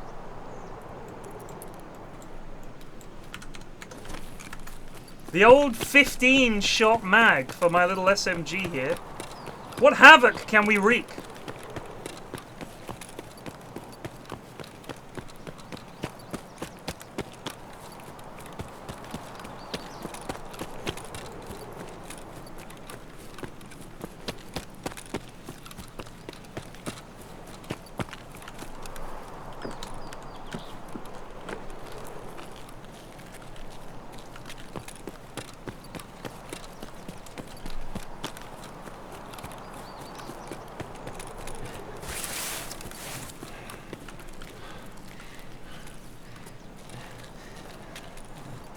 What's that light up to down there?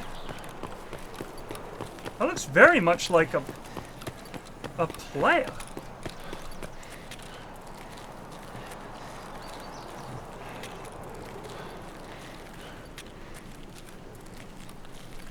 Is that a scav? Would appear to be. Блять, берсащий ми!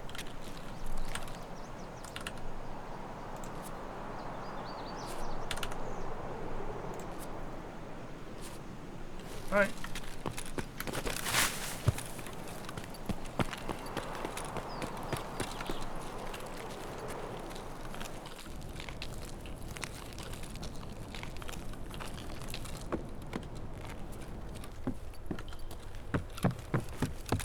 I mean, all I know is that the average life expectancy or whatever in Japan is really high, and their birth rate is really low. They are pretty racist. But I think a lot of that is because culturally they didn't have foreigners around for a very long time.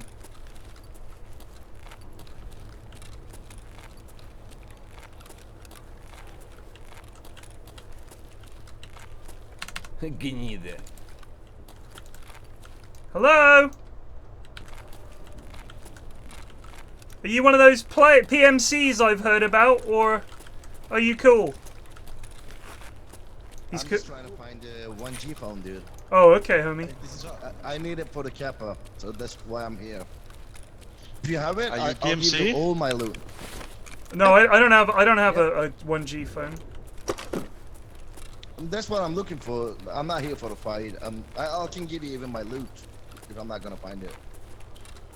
I mean, have you checked all the filing cabinets and shit? I'm not gonna shoot you, don't worry. The filing cabinets Well, sometimes have them. I only check these, but not all of it. So, by the way, do you guys need any loot? I didn't kill any scav as well, by the way. If you kill me, you get only the loot, so I can give you if you want. Yeah, what do you got, bro? Let me check. The Bake Easy, Golden Chain. That settled that problem right there, baby! You deserve it.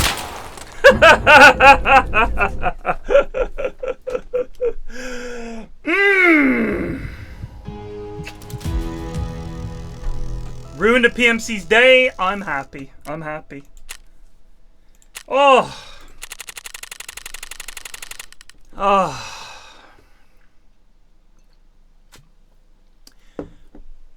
I want to know whose fucking side that scab is on. You know what I'm saying? Whose fucking side are you on, dude? We're not friends. There's no friends in Tarkov. That dude'll be headshotting you tomorrow. You won't be friends with him then. Fucking kill everybody. Kill them. What are you thinking? Fucking, what is wrong with these guys? Do you know what I mean? Why would you help the PMCs when you're a scav? I'm going to make this noise. What are you doing? Kill or be killed. It's that simple. It really is that simple. I mean, I wonder if this guy's going to shoot me, and then he did, and I thought, what a fucking little bitch. He's like, you're what's wrong with Tarkov. In his mind, that's the case. You kill or you be killed. That's... I ain't got no time to be fucking around with some friendly player.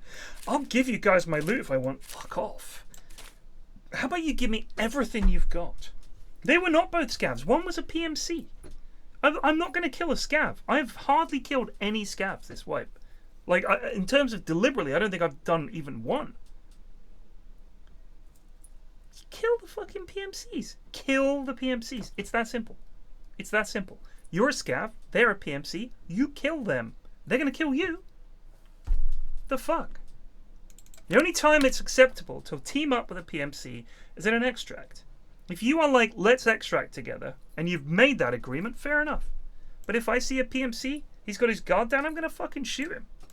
That guy was like, you deserve it. You broke the code. No, bro. The code is, we kill each other. That's the video game. I knew I couldn't trust that scav. He gave me a look like a pearl clutching look. You know what I mean? Like, I can't believe it. He killed a player. I should have guessed.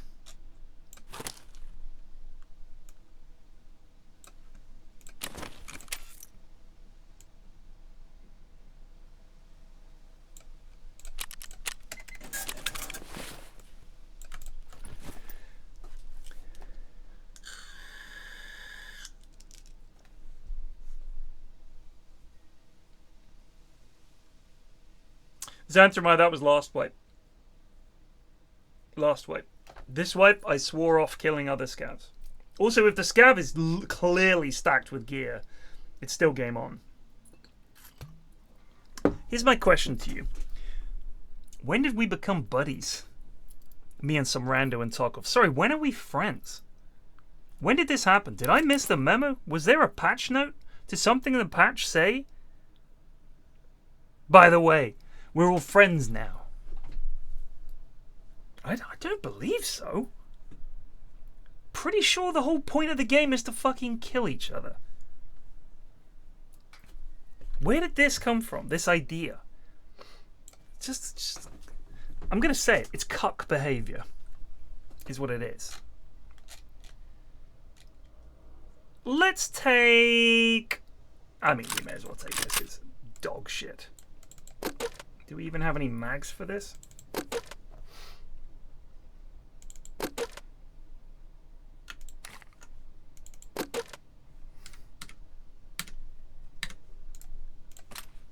Got any more MPX mags knocking about? Doesn't look like it.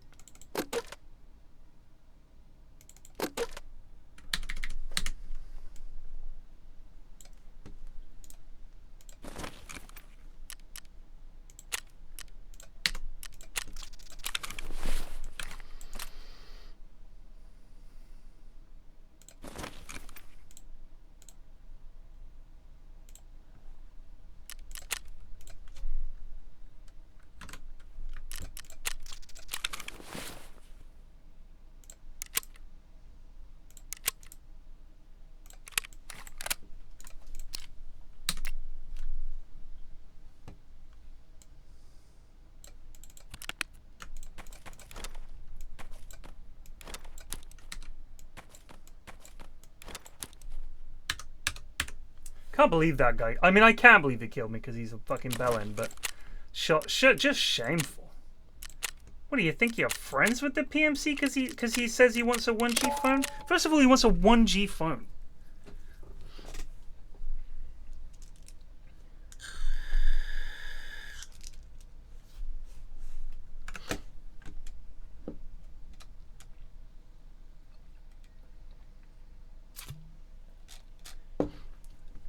He was like, I'm just looking for a 1G phone, lads. I don't want to fight. Then why are you playing Tarkov, bro?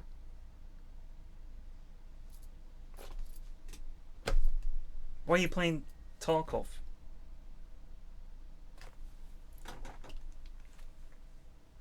Sorry, it's a game where we literally kill each other. Yeah, but he needs a found in raid. He needs a found in raid. I mean, yeah, I'm not being funny. Is it literally a game where the objective is to kill each other? That's the whole game. There's not anything beyond that. Everything you do works towards making it easier to kill people and harder for them to kill you. That's the whole game.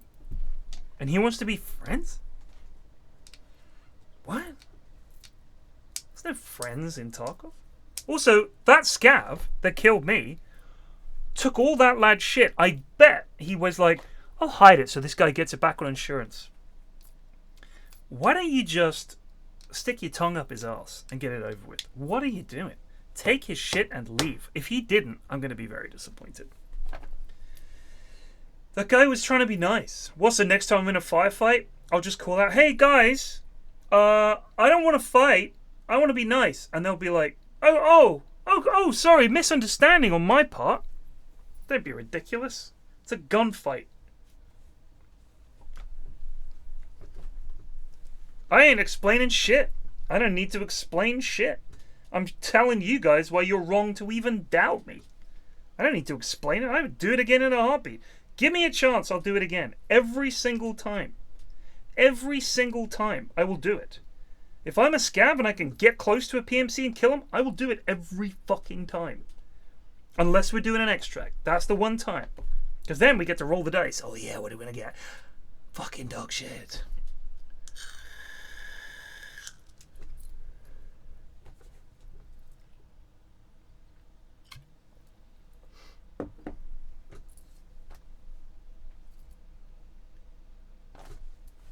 I ain't explaining it. I ain't justifying it. I'm never gonna back down. This is not even a hill I need to die on.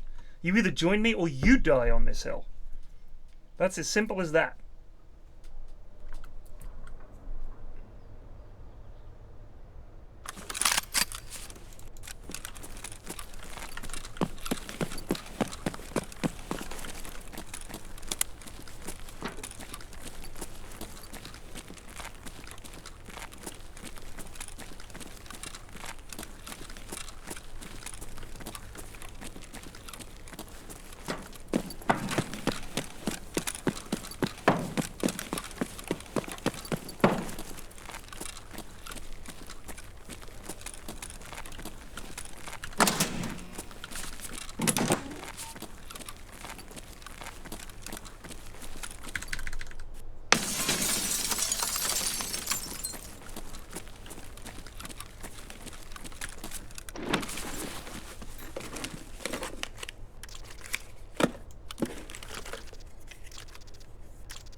Wow, what a shot, eh?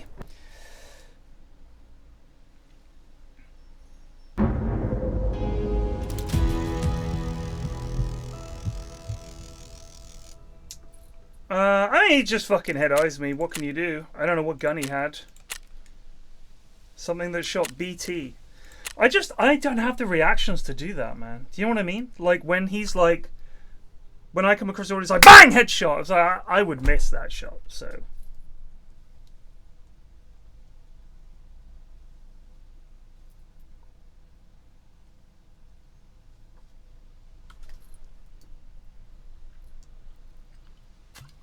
Do you know what I do find disappointing? When I watch videos of people playing this game, like clips of them playing Tarkov, where are the guys that they're killing in my games? Where are they? I'm that guy. Do you know what I mean? I'm that guy.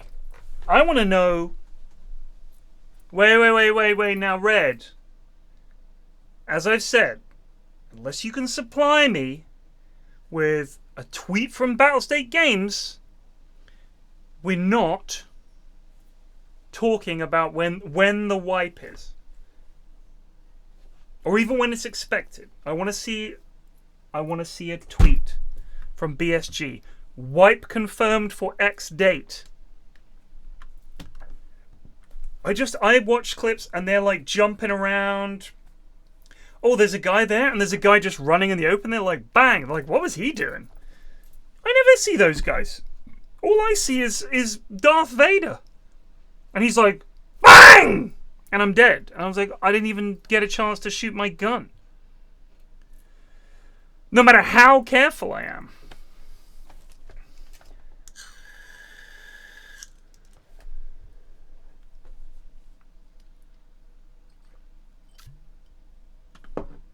Nice jump, Alistair. Thank you. I 3,600 trasibed for 16 months. Wow. This Welsh TTS is actually fucking impossible. I'm going to be honest with you. I can't understand a word they're saying. Like, it's not even close to a language. I don't know what it is. It's just noises. It's like if you said to Chat GPT, invent a language. That's what they'd come up with. They'd come up with Welsh. I don't know what the fuck it is. Let's try something else. Let's turn off Gwynedd and let's go for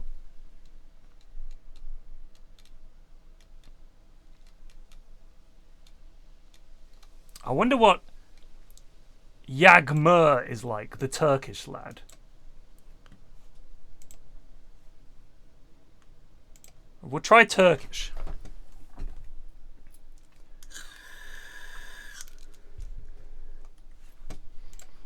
I would never shave my ass. Sounds like a terrible idea.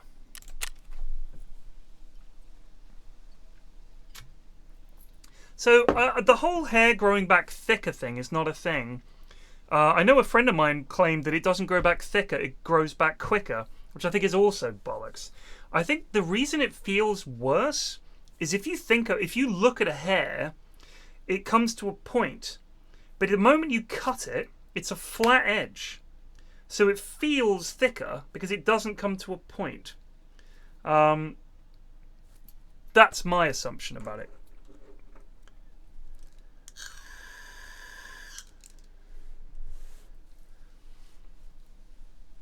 But Drago, if waxing it made it similarly come off that way, because I think the thing with waxing is that you're like ripping the hair out of the root. So if it's growing again from scratch, wouldn't that mean that your hair's forever? Lof 69 just resubbed for 10 months Wales. Alright, that didn't make any sense to me either. We need to settle on a language here that's not English. Honestly, I think the Italian was pretty much as good as it gets.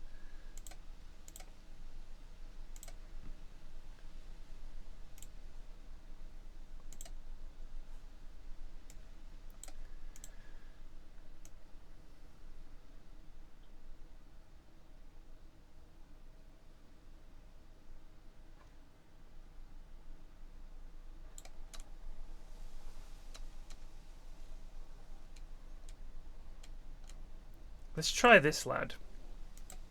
This lad is Croatian. Matej.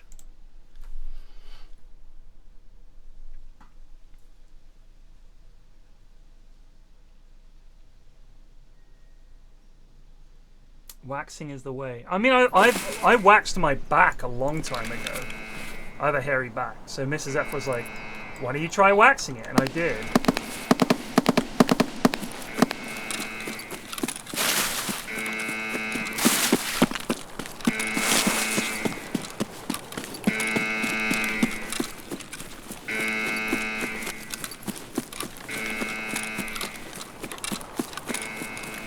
Nice jump, Alistair!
I've never tried a home laser kit. I have done the Veet or whatever, like the hair removal cream. Works fine.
Вот он!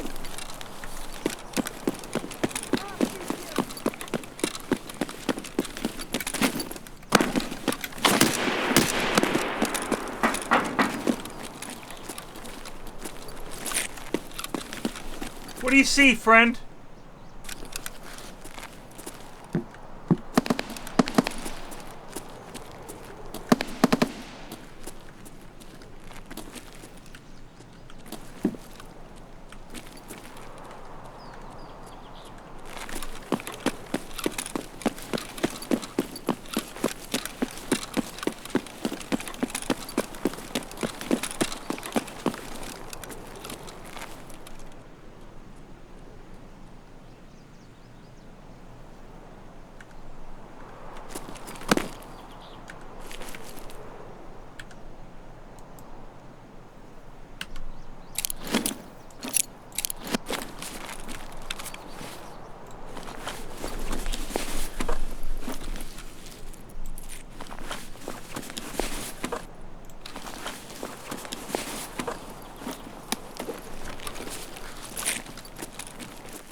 Граната тут!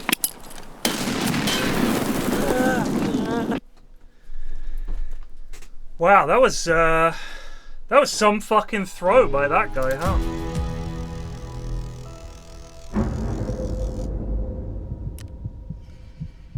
Just casually dropped it right next to me. One guy saw me with his legs, the other guy came out with a nade and dropped it exactly on me. Whatever.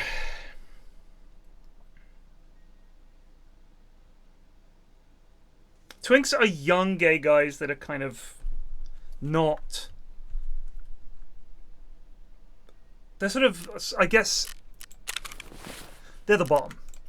They're like a young bottom. How about that?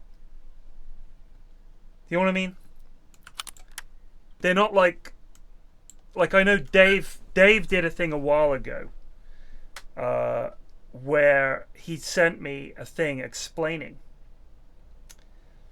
all the different kinds. You've got otters, you've got twinks, you've got bears, you've got hawks, and it's like if you're a big hairy biker dude who's gay, he'd be a bear.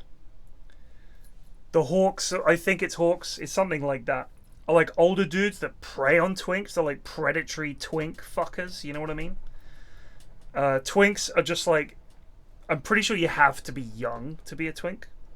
Otherwise, I assume you become like, an otter is like the bearded lads with the coiffed beards and hair who are like very well turned out. Maybe they were twinks in a previous life. You can be a twink and straight. I don't know if that's true, dude. I really don't know if that's true.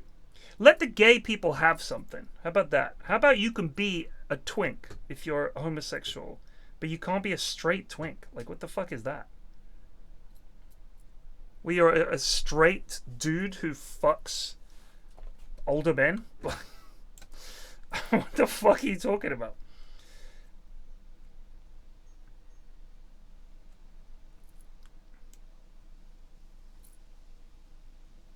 What do you call those K-pop guys? I don't know. I don't listen to K-pop.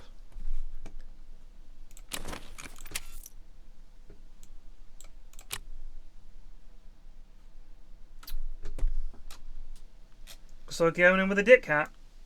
Where's the penis helmet? Am I missing it?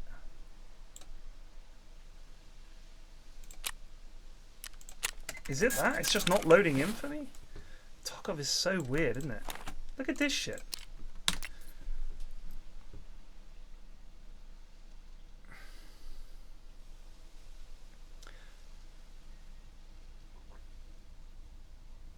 Right, but here's the thing, alright? So you can call someone a twink, but I don't think they actually are a twink. Like, I assumed it was just a sort of ironic title that you gave people who fitted a certain physical profile. It doesn't mean they actually are. Do you know what I mean? Like, I don't think you can just say, oh yeah, no, he's 100%. He's as much of a twink as a young guy who enjoys anal sex with other men. It's just the same level of twinkdom. No. No. Like, that's silly. that doesn't even make any sense.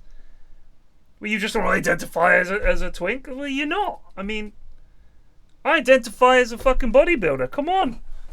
Just because I went to the gym a couple of times. Just because I look the part doesn't mean I am. Right? You know what I'm saying? I'm saying a straight dude. People might say he looks like a twink. That's different from him actually being a twink. Otherwise, what's the point? I mean, we might as well abandon it. Any sense we had of what the fuck it all meant. We just ditch it all. Ridiculous. Do I have any of these left? Do I want to take this gun in? How much is the ammo going to cost?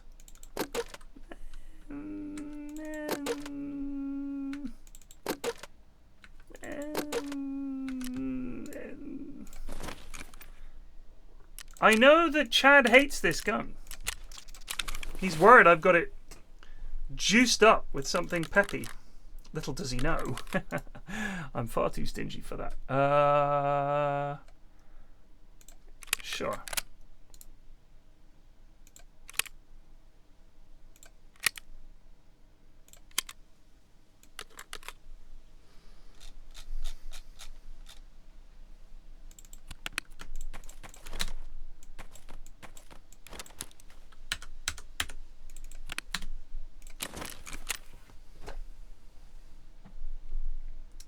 If a gay guy calls someone a twink and that twink is straight, does that make them not a twink? I don't know. I think it's just I have to take it on a case-by-case basis.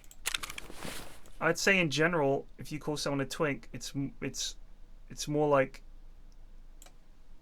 it's kind of a bit of a laugh, I guess. If you know that person's straight and you call them a twink, it's more a statement of their appearance, I guess. Maybe the way they act. I don't think that they would make them a twink.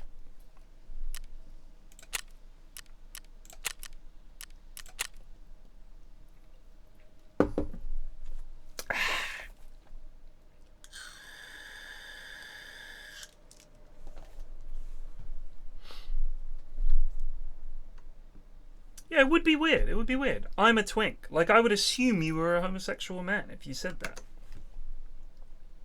If you said he's giving off twink energy, that would be fine. Twink. Gay slang. Gay slang for a gay man who is usually, but not always, in his late teens to 20s, whose traits may include slim to average physique, youthful appearance that may belie an older age, having little or no body hair, flamboyancy, and general physical attractiveness. Twink is used both as a neutral descriptor, which can be contrasted with bear, and as a pejorative. The term is often modified by various descriptors, fem-twink, euro-twink, muscle-twink, and is commonly used in the gay pornography industry. For those of you who are curious.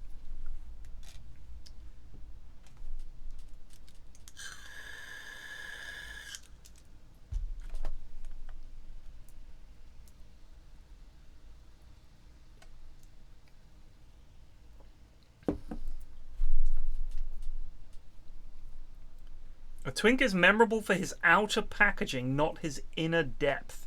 So like a bimbo. Like a bimbo for gay dudes. A young bimbo. There you go. No, because I think a himbo is like a straight dude that is thick and women find attractive and want to, you know, fuck them and not have anything more to do with them. Like the whole idea of a bimbo, I think. No, a jock is different again. Jocks have that kind of, yeah, bro, you know, all that kind of pretend alpha energy. When I think of a bimbo, they're kind of sweet and kind of simple and very attractive. So maybe, and you don't care what they're like. Those bros, I mean, you'd have to be a very particular kind of girl. I mean, maybe bimbos want to fuck jocks, but I don't think a himbo strikes me as someone who would be, say, racist or homophobic or something like that. Whereas I think of jocks as being fitting that bill of being the kind of people who are going to throw an empty beer can at someone and then beat them up. Clark Kent is a himbo. Interesting. Yes, I can see that. Yes. Good looking dude, jacked, but a drip, right? And not a jock, just a really good looking dude, but you don't have any respect for him. A himbo is Jack Grealish. No, I think he's a jock, dude. He's a jock. Dude's like a fucking top footballer. How can he be a himbo? Well, I haven't said that. He is very stupid.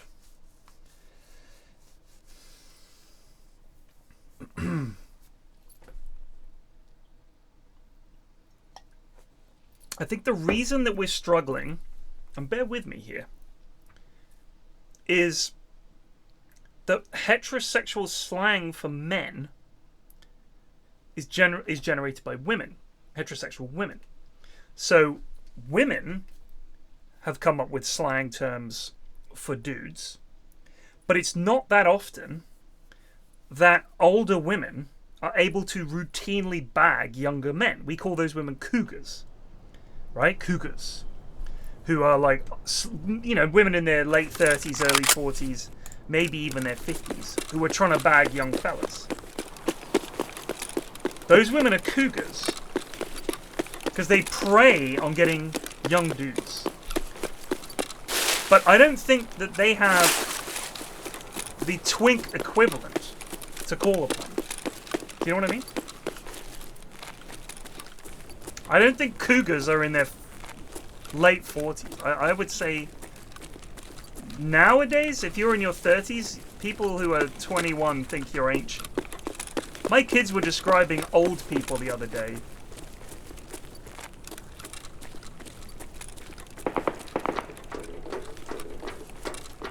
And I was like, describe them to me. Well, you know, he was old. It's like, how was he old? He had grey hair.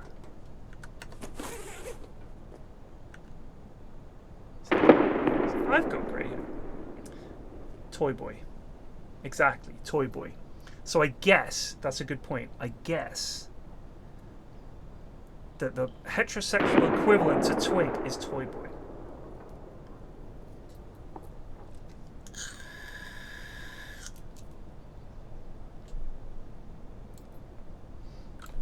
I think late 40s to early 50s would be considered a gilf.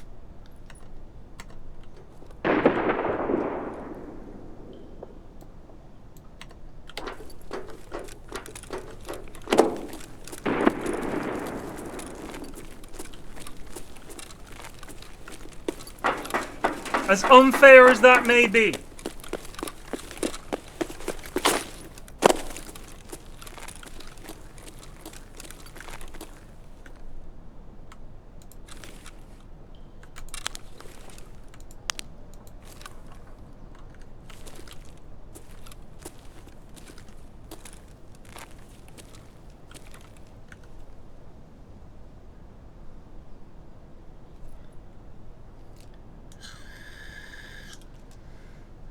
Rose, you talking to me? I said a gilf is 50.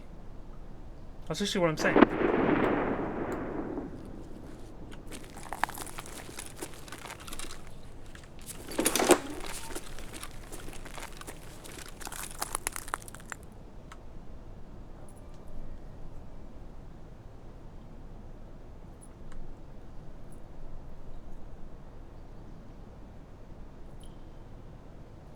Right, but to be a cougar, she has to be successful.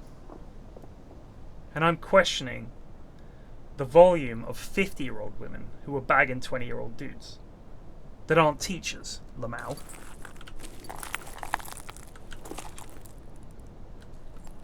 Just gonna chill here until we get domied.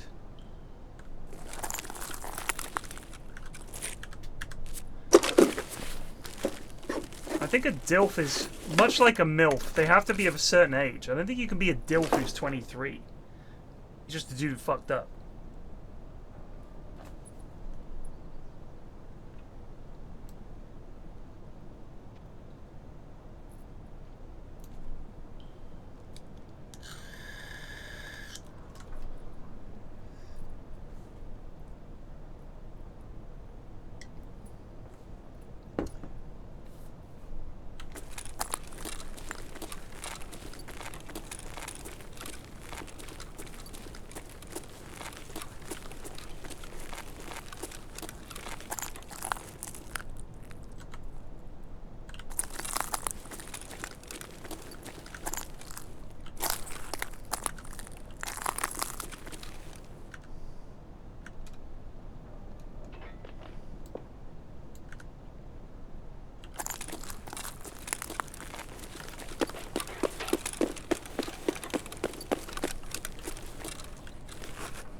Bring a bucket and a mop for that wet ass pussy. What is a male gilf? A rich dude. A sugar daddy.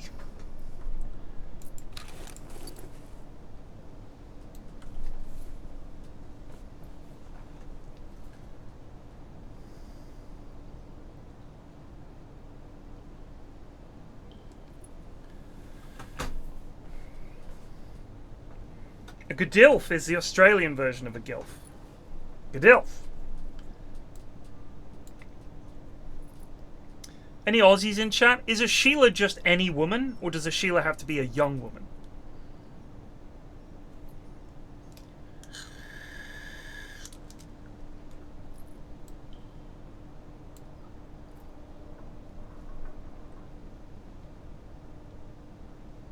That was my Ben Shapiro impression. Bring a bucket and a mop for that wet ass P word. That's one of my favorite videos. It's so fucking funny. His outrage.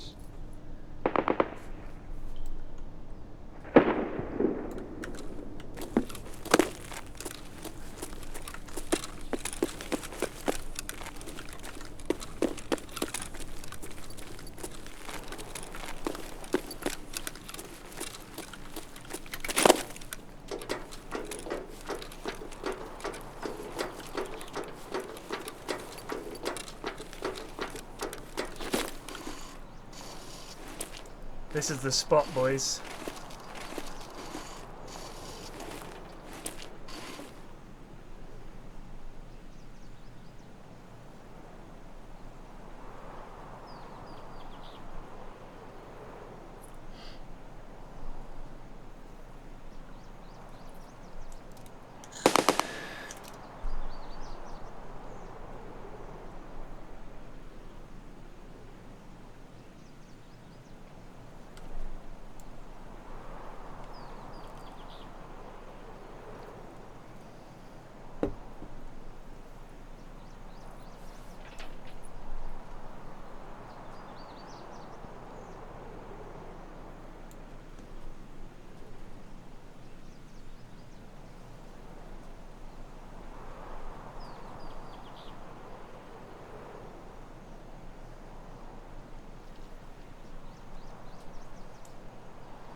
Older wizards looking for younger witches in your area. Do wizards and witches get along, or would they be looking for a sorceress?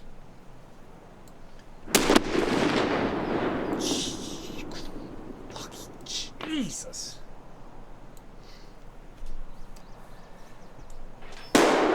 Jesus.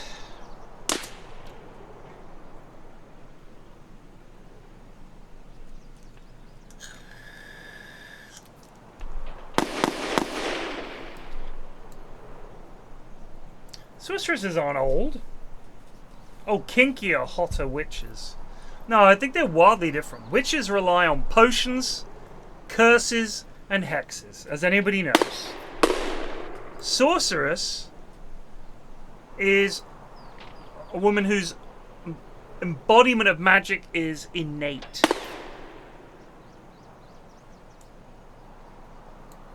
A wizard is someone who has learned magic through study, careful study.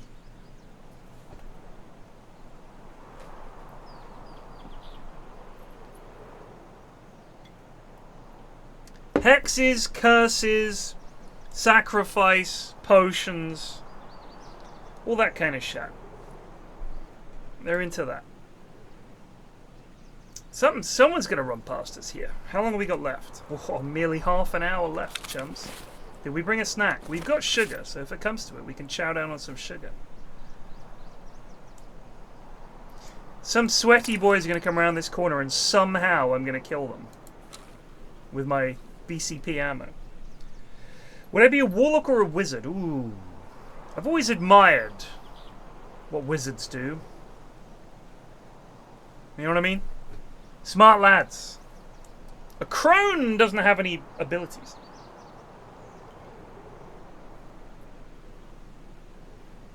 Crone is just an old woman. Beware of the caves. That's a crone.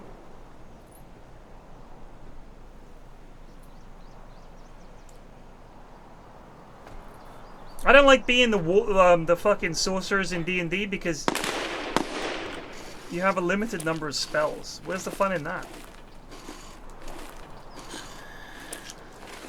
Sages are about wisdom. Wizard is about intelligence.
Nah, sages ain't no spellcasters. They're all about knowledge. Sage just has wisdom.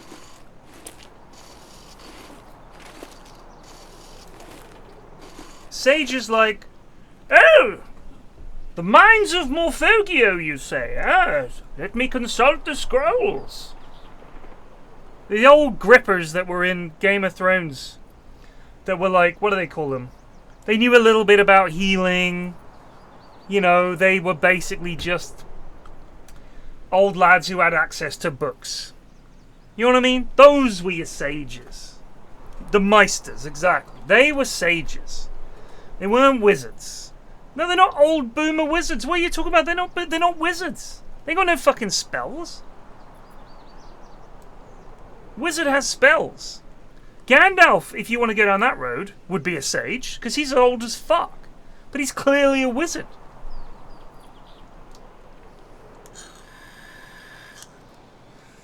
Slightly mysterious, has his own agenda, uses magic. This fight is beyond you. Like, you know, a classic wizard. Gandalf isn't wise? What are you talking about? Gandalf isn't wise. What are you chatting? That's the flyer. That might be the worst take I've ever seen.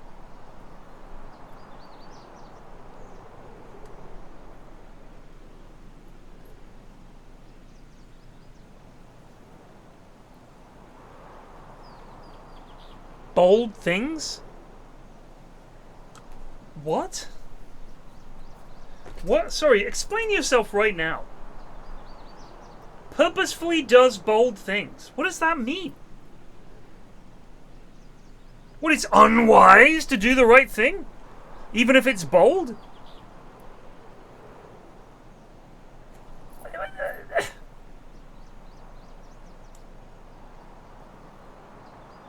Explain yourself.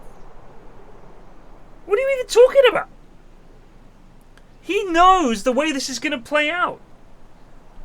He's basically like... Oh, hello.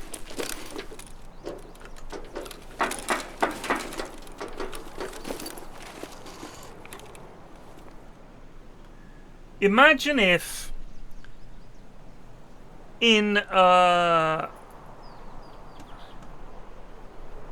Avengers, when Doctor Strange goes, you got one chance, I've seen the future, and you've got one shot to win this fight. Gandalf already knows the way it can go, right?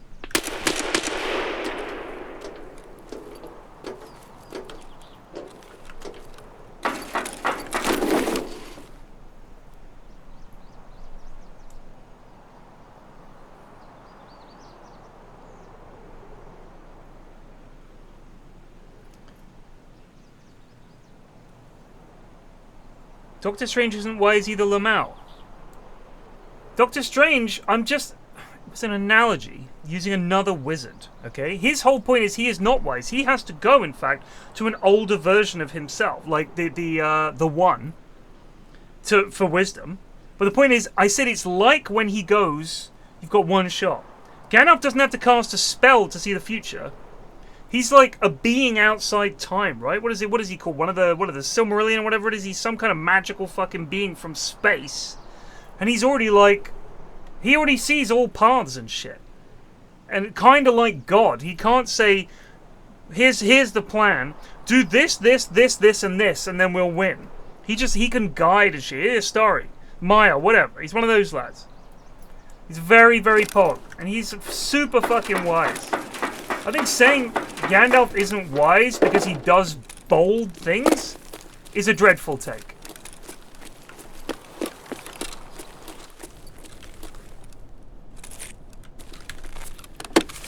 You haven't even made your case, so you're dead to me in terms of your opinion. It's as moronic as it gets.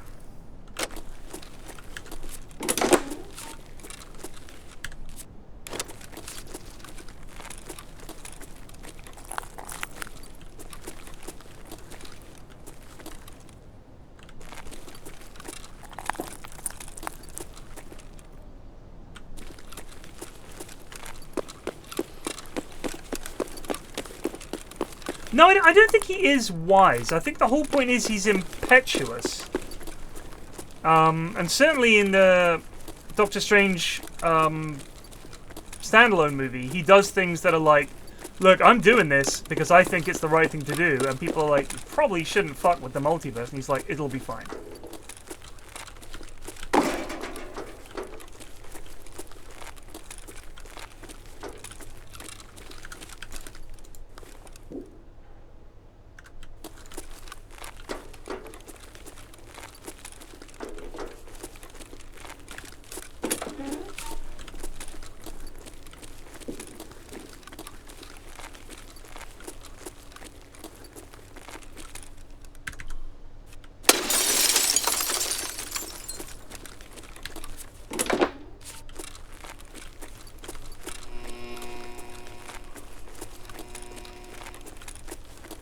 But I was saying the example of him saying to Tony Stark, you've got one chance.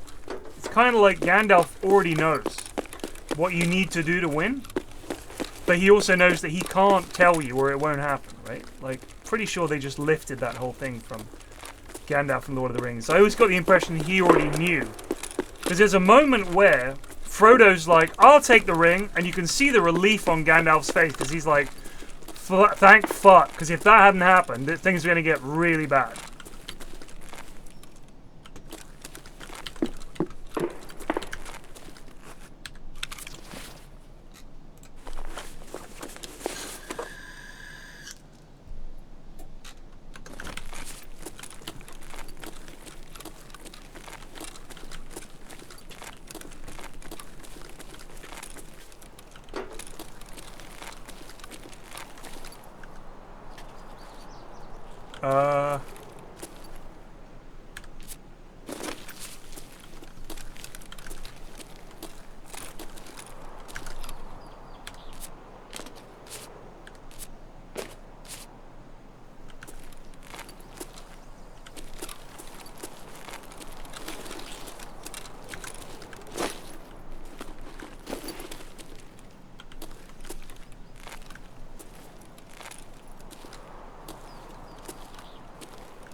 these the...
Jesus Christ!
I do know that someone said something funny on Reddit the other day. By the way, has it me or has it got lighter? I feel like they've brightened up the game a bit.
Successful raid.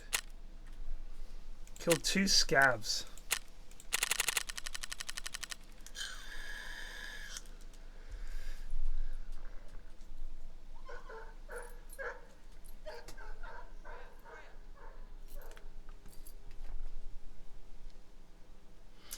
It wasn't from last year.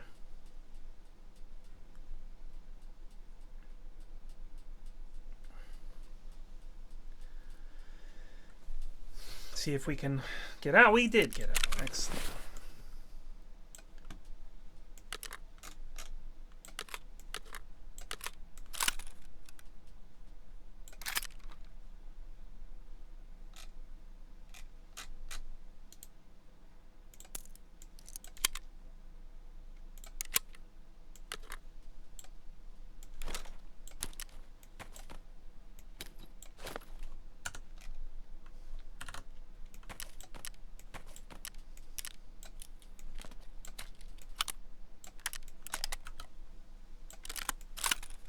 It was this year, basically. And I believe it's an ongoing issue, shall we say.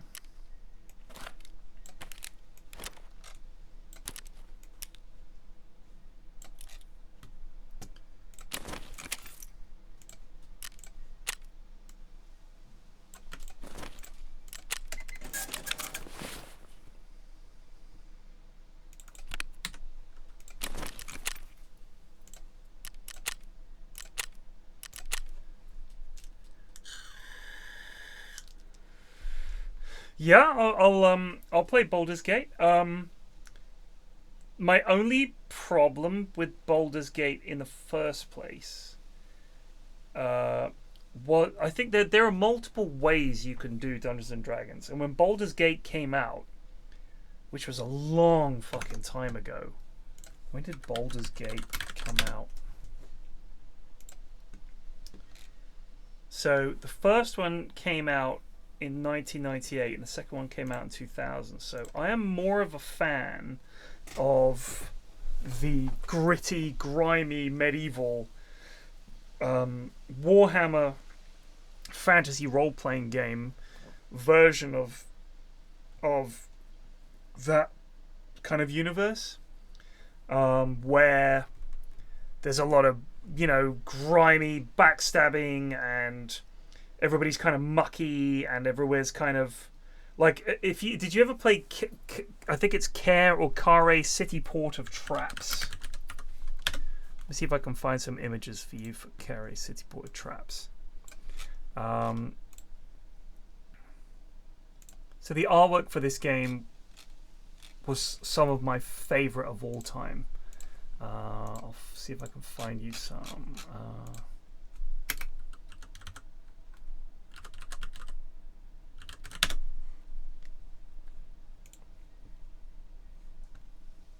Here we go. So it had their vision of a city is that it's kind of grimy and unpleasant, and it's all very sort of messy. Do you know what I mean? Like, I mean, this artwork, I just love this artwork, but it's all quite sort of gloomy and dark, and like, this is what cities look like. You know what I mean? Sort of angular and built up all messy, and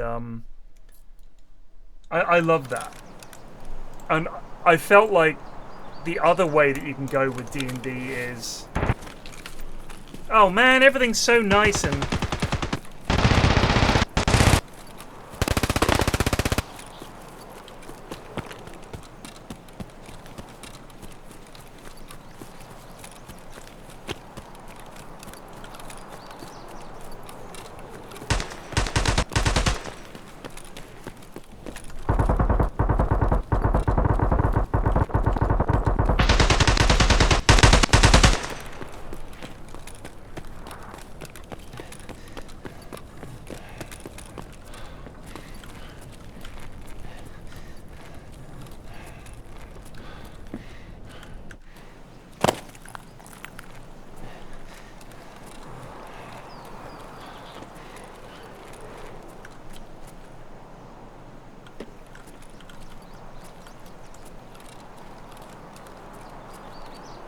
Baldur's Gate, there was a lad with a fucking hamster.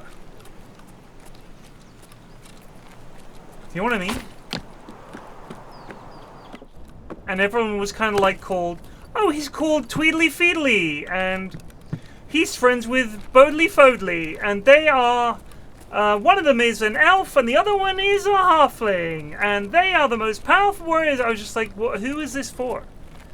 Why is this so fucking cutesy pie? I want to see people getting split in twain by great axes. I didn't come here for cutesy pie, alright? I want to see shit getting killed.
Was that Raiders?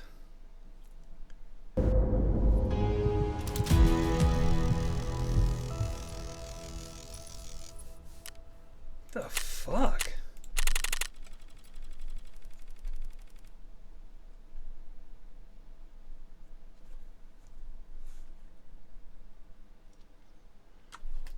Like there's a balance for me. I don't want it to be too cutesy pie, but equally Elder Scrolls and shit was just so bleak, and everyone was so sad that you just felt, I don't really want to be in this universe. Like, this is just depressing. I wanted to play the game because it was fun, but I always felt like one of my favorite settings in Warhammer fantasy role-playing game was God, what is the name of that big city? Like Bergdorf or something like that. And all the illustrations were of this really towering, like it's fantasy because the buildings are much taller and the walls are much bigger and there's monsters and stuff like that. But in a way, I think if you had, this is the thing that I never get about these games where everything's kind of cutesy, is why have you got a village there? I've said this before. Why'd you put a village there? Do you know what I mean? What were you fucking thinking? Like in Witcher, you have to go about a minute outside the village to get into the shit. And so, well, fair enough. I mean, if you had to ride for 5 hours for the hard stuff is all way out there. Do you know what I mean? I get it. But still, I feel like if you look at the setting for a lot of D&D stuff, it's all very welcome to our village. It's like, why do you guys live here? This is suicidal. What are you thinking? How can you be nice? To survive in this world, you would have to be insane. There's so many things that can kill you, and you guys are just walking around like it's no big. I always felt like in the Warhammer version, they understood that, and they were like, it's going to be grimy and horrible and gritty, and you can't really trust anyone, because why the fuck would you trust anyone? Do you know what I mean? This place is for psychos.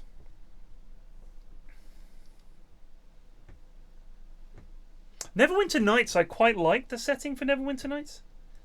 I like the idea that if I'm going to have a city in a fantasy setting, this city should have walls that are like 100 feet high.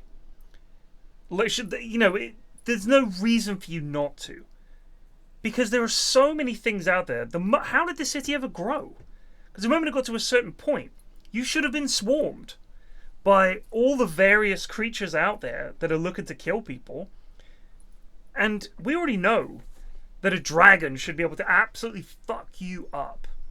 So as your city grows, you have things like powerful wizards and stuff like that to help defend. You have great heroes who help defend the city. But the city should not just have like a bog standard gate. It should be fucking imperious. It should be terrifying to approach. Because that's the only way you'd stay safe.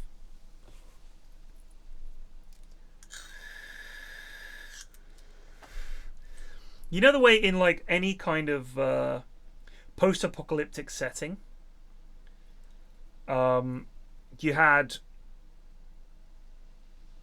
they fortify like a little area, and they'd have scouts out. Who goes there? No one comes in or out without getting stripped of weapons and shit like that. That's the way pretty much everyone would be in a fantasy setting, given the volume of terrifying creatures out there. They would all be like, who fucking goes there? Seriously, like, you are not even getting to the gates. What do you want to come in for?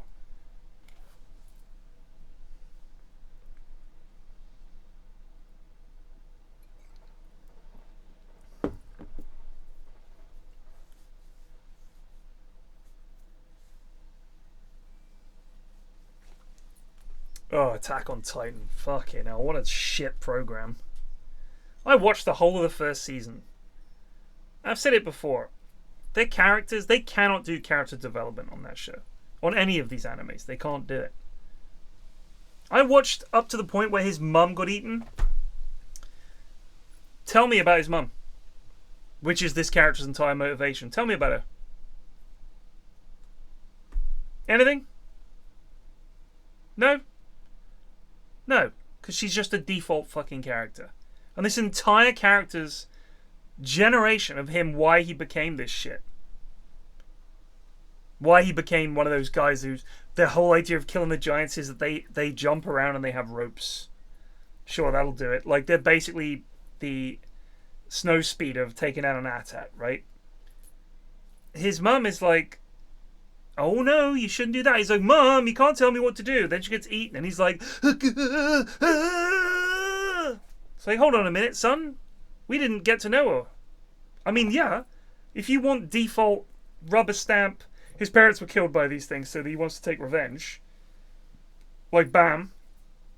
You don't look for character development. You just want action. Just go watch an action movie.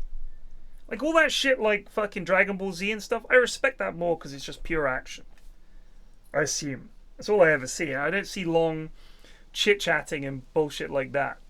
It's all basically people fight and then you fight this guy, so then now you fight that guy and then you'll have to do another guy and what kind of scion you're going to do, whatever, all that stuff. But if you watch something like Attack on Titan, a lot of stuff where they're talking and talking about character motivation and stuff, it's like, oh my god, I love that character so much. I see people say, I love that character. And I watch it and I think, what is it like? This character is exactly like all the other characters that you see in anime. Super fucking dull. Watch Akira, right? Akira is a decent anime. The character of Kaneda and Tetsuo, right? So the issue between Kaneda and Tetsuo is that Kaneda is the leader of the biker gang. Tetsuo is like the young lad who wants to sort of come up the ranks, have more respect. So Tetsuo is the one who essentially becomes the monster that Kaneda has to kill. That is at least some kind of character development there. So One Punch Man, I was told, was hilarious. It's not. It's not hilarious. And for people saying, oh no, well, you'd have to be into anime to get the joke. It was not funny. It was not funny at all. Like, I guess maybe because I fucking hate anime, I just thought it was shit. But I thought it was shit. Really bad. Like, the characters, you think they have good, goated character development. You're in the wrong place, brother. I'm sorry, but you are. You are honestly in the wrong place if you think it has good character development. I don't think it. I think it's made for children. I think it's absolutely made for children. And as I've said before, the infantilization of the West makes you think it's good. It's not good. It's dog.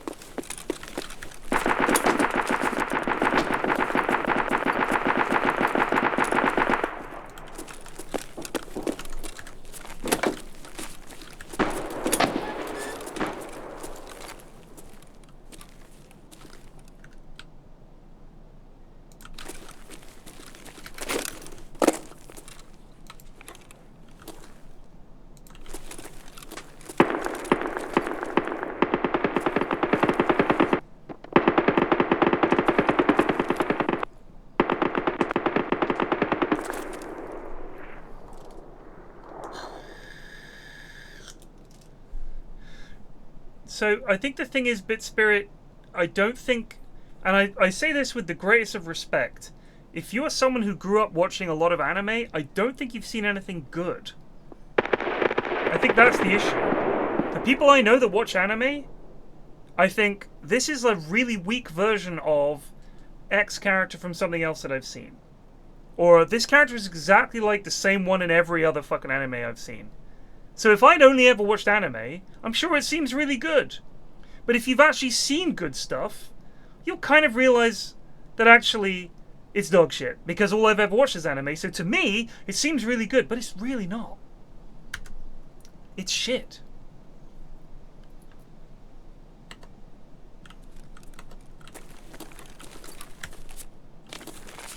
You just don't know what good is.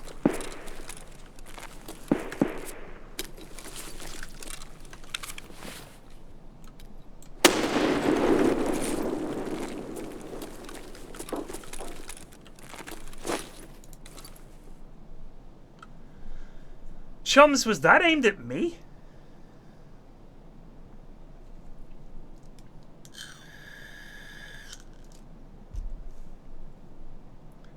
So, I think Shawshank Redemption is an okay movie. It's a guilty pleasure, I'd say. Not even guilty, it's just, it's pretty straightforward. I mean, I like it. But it's certainly not particularly complex. It's okay. You know, I like it. I'll watch it. But I definitely wouldn't say it's, like, particularly deep. It gets voted the best movie of all time by people who haven't seen good movies. Like, it is what it is. It's, you know, it's like people who don't watch many things. The things they do watch that are, like, enjoyable, they're like, that was amazing. That's the best one I've ever seen. A friend of mine does that all the time. Like, yeah, but you've never really seen many movies.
Совсем ёбу дал!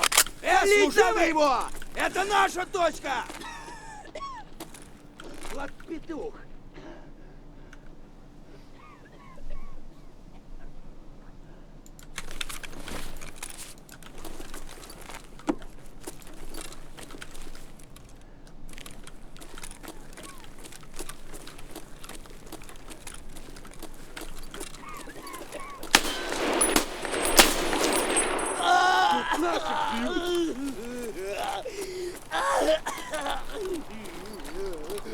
Wow.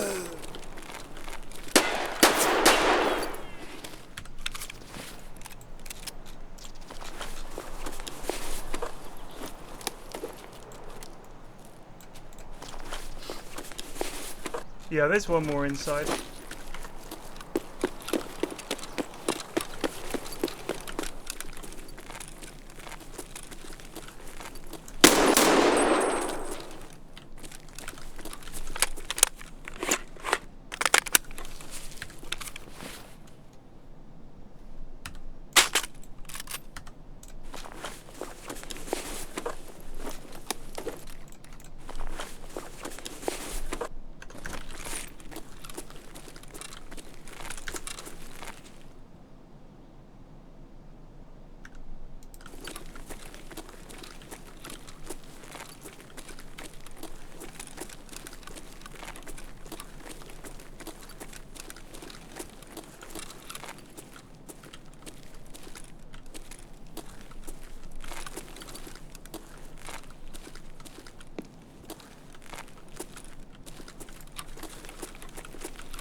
I watched Berserk. I watched a couple of episodes of Berserk. I thought it was fucking awful.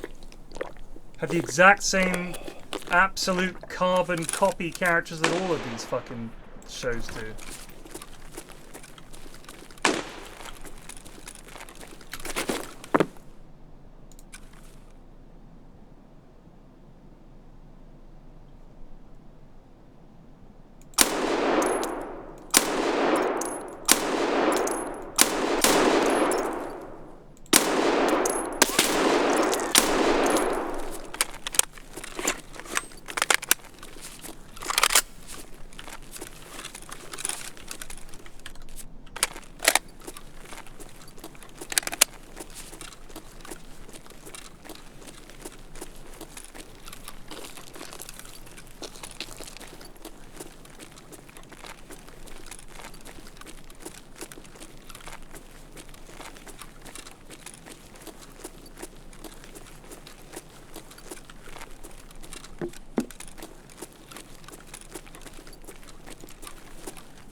Нормально, живем, пацаны.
West Wing felt like a series of lectures.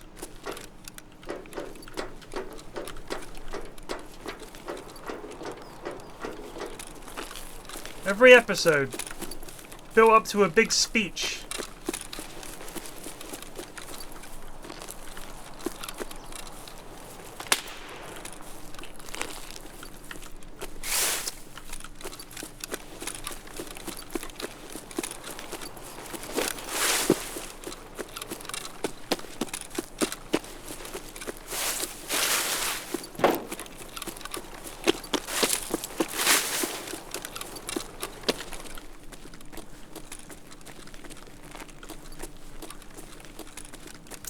It was timely if you were the right audience, but it was also just like, geez, don't lecture me. Can we just have some... It was alright. Some people lost their minds.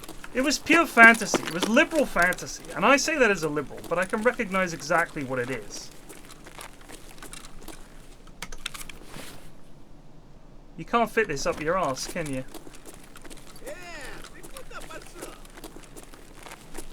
Asshole.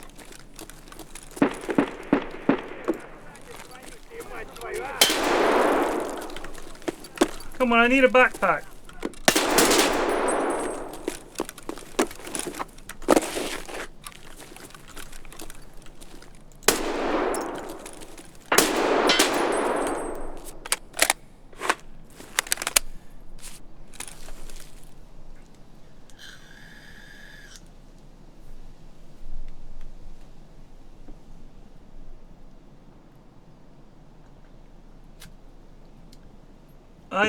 Like I said, I am a liberal guy, but it doesn't mean I want to see a TV show that is literally like, this is going to be a fantasy. We got a weapon repair kit and an armor repair kit here.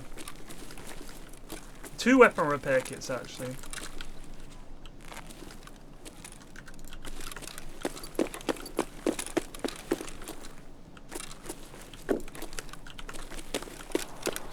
Well, we've got nothing else yet, so...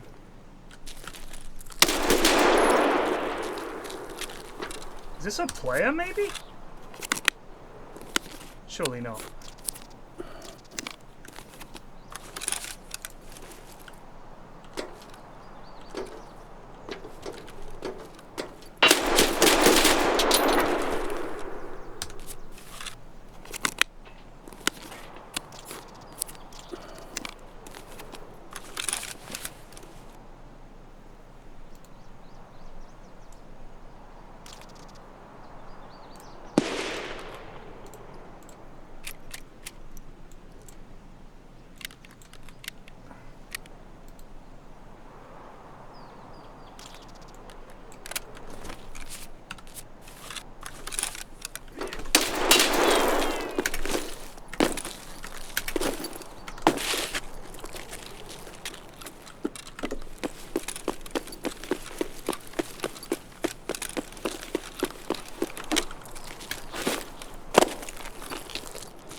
Вон он, сука! Хуелово! Сука, ёбнули нашего!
I thought Ragnarok was good. Good movie. Fun.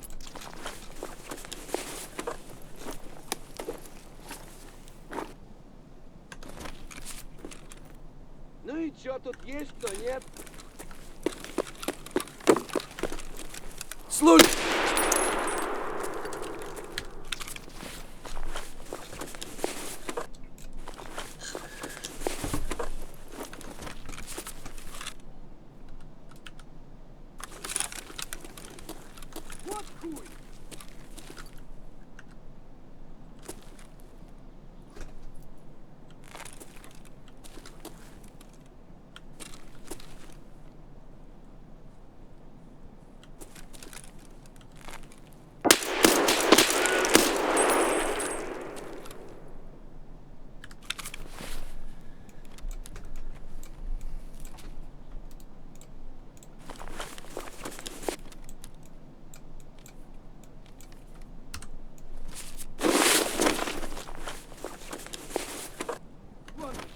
вам, блядь,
блядь, тут нашего завалили.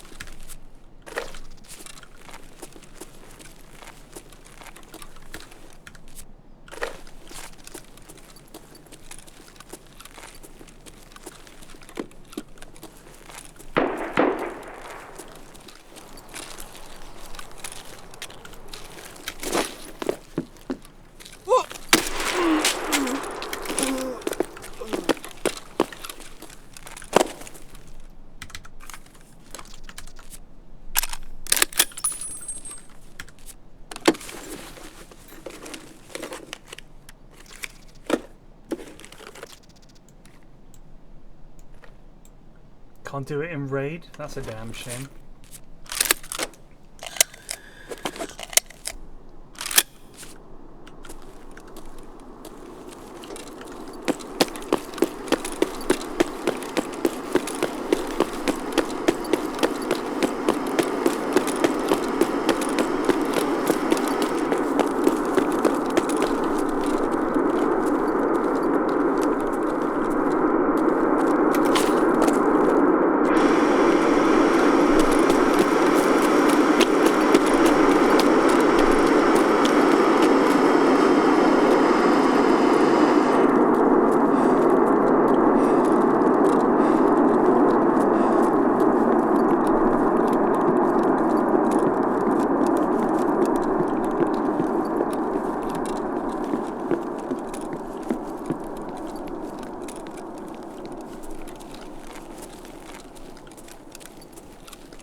It's not just the writers.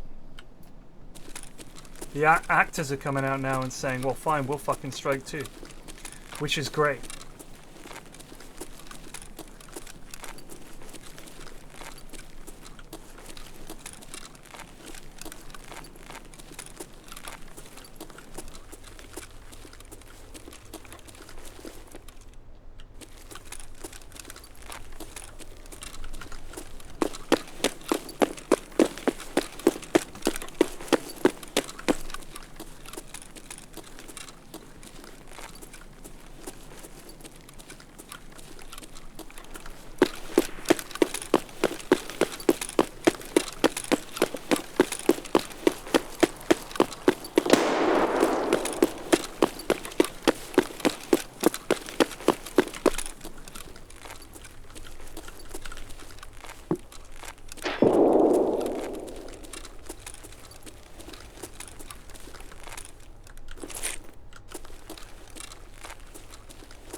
wow. Well, we killed 9 scavs. That's good XP. We got out with some nice stuff.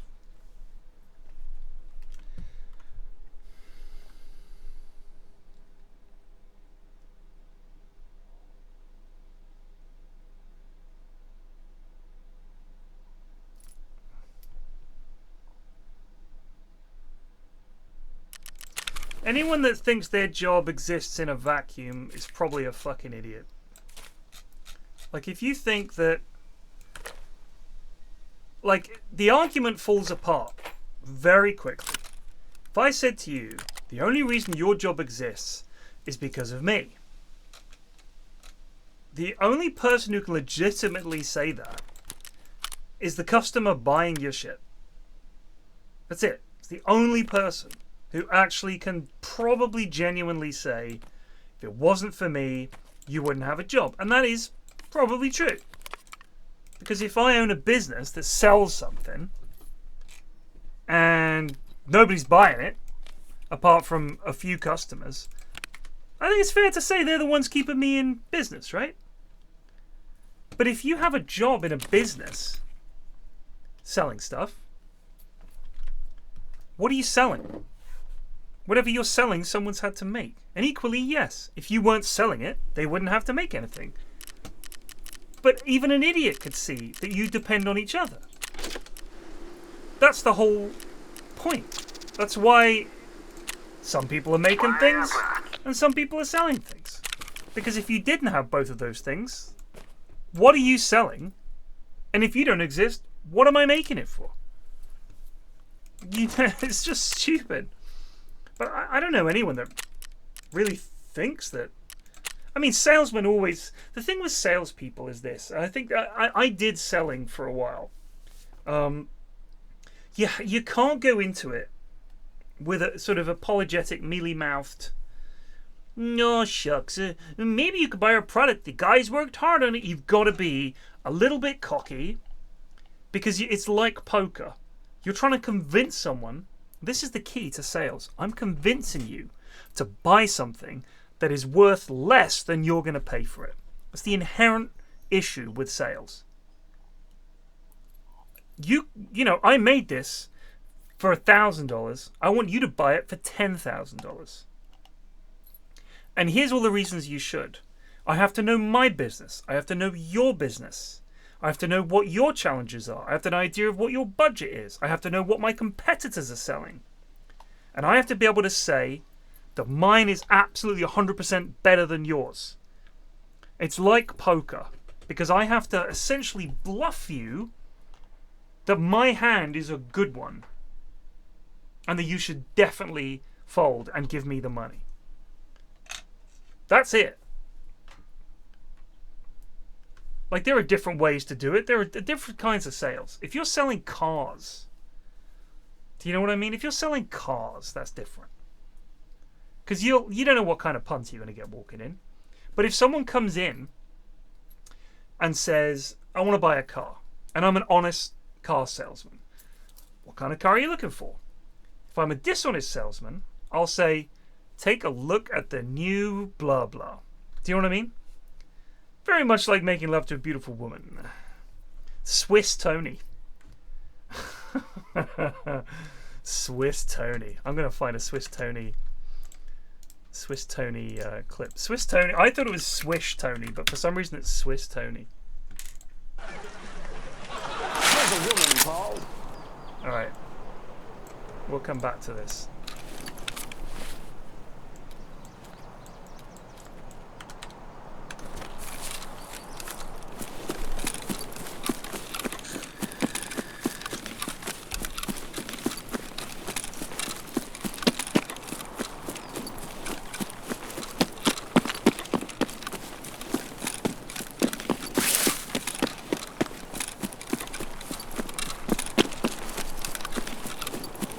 I mean, there are different ways to sell cars. Like, it depends what kind of cars you're selling. Like, if you want to be honest, I mean, one of the oldest sort of sayings in sales is that you don't sell a guy one car.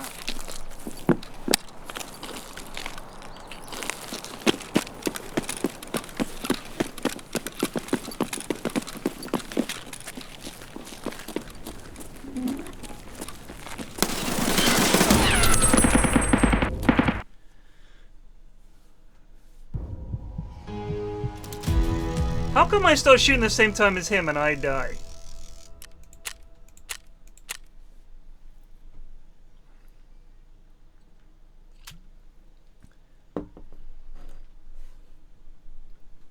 Anyway, if I'm selling you something and I want to build up a relationship. Well, no, hold on. Peeker's advantage? It's interesting because I was the one peeking.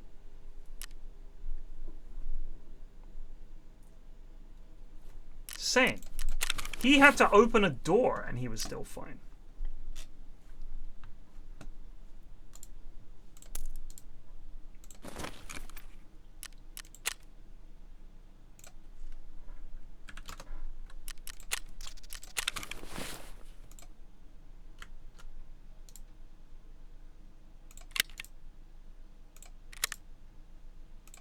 I'm sure you have all the answers.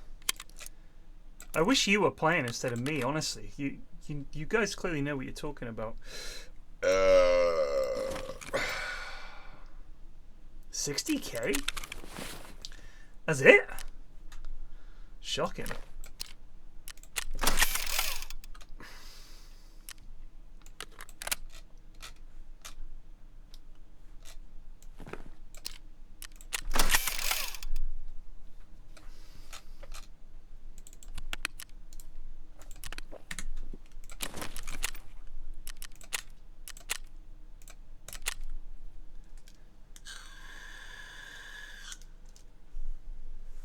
Anyway, I think there are different kinds of sales.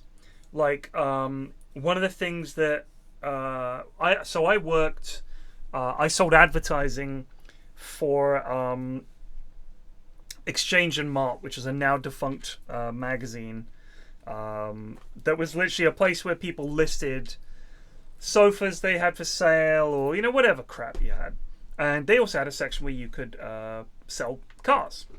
And Auto Trader was our rival. They lived, we died. Yeah, it was eBay before the internet, exactly. So you basically had paper lists. You'd buy Exchange and Mart, and you'd go through it and look. You'd be like, ooh. Now, a basic advert didn't cost much, but you could put a black border around your advert. It cost a little bit extra.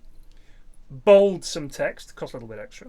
We could put it to a certain point in the page, cost a little bit extra, to increase your chance of selling. The commission that I got as a salesman was based on how many of those extras I sold. So, naturally, I want to sell you this dog shit. This would have been 1996 or something like that. I think around 96, maybe. Yeah, 96 to 97. Around there somewhere. And car salesmen. So I sold to salesmen. I'd call up car yards. I sold to trade. And I'd be like, hiya, calling from Exchange and Mart. Do you have any adverts to place this week? And this was national. Like, I was calling up people in Leighton, and I was calling people up in Birmingham, all over the country. And I'd call them up. If they'd bought before, we called them. Quite often they'd be like, can you please stop fucking calling me? And they'd like shout at you down the phone. It's like, I'm sorry. My job is to just call you. And we also had calls that came in. And when they came in, if you weren't doing anything, it just came through. And there was a stack of call waiting. There was a marker on the wall, like at a digital readout. 5 calls waiting. We got 5 calls waiting. Why aren't people picking up? Stuff like that. So you had to have a little earpiece sort of headset in all the time. And calls just came through. So you'd be in the middle of writing and it's, hiya, Exchange and Mart, good afternoon, can I help you? Yeah, I wanted to post an advert for a car. So we took from the public as well. But my job was to cold call businesses like car salesmen and sell them, upsell them as much as possible.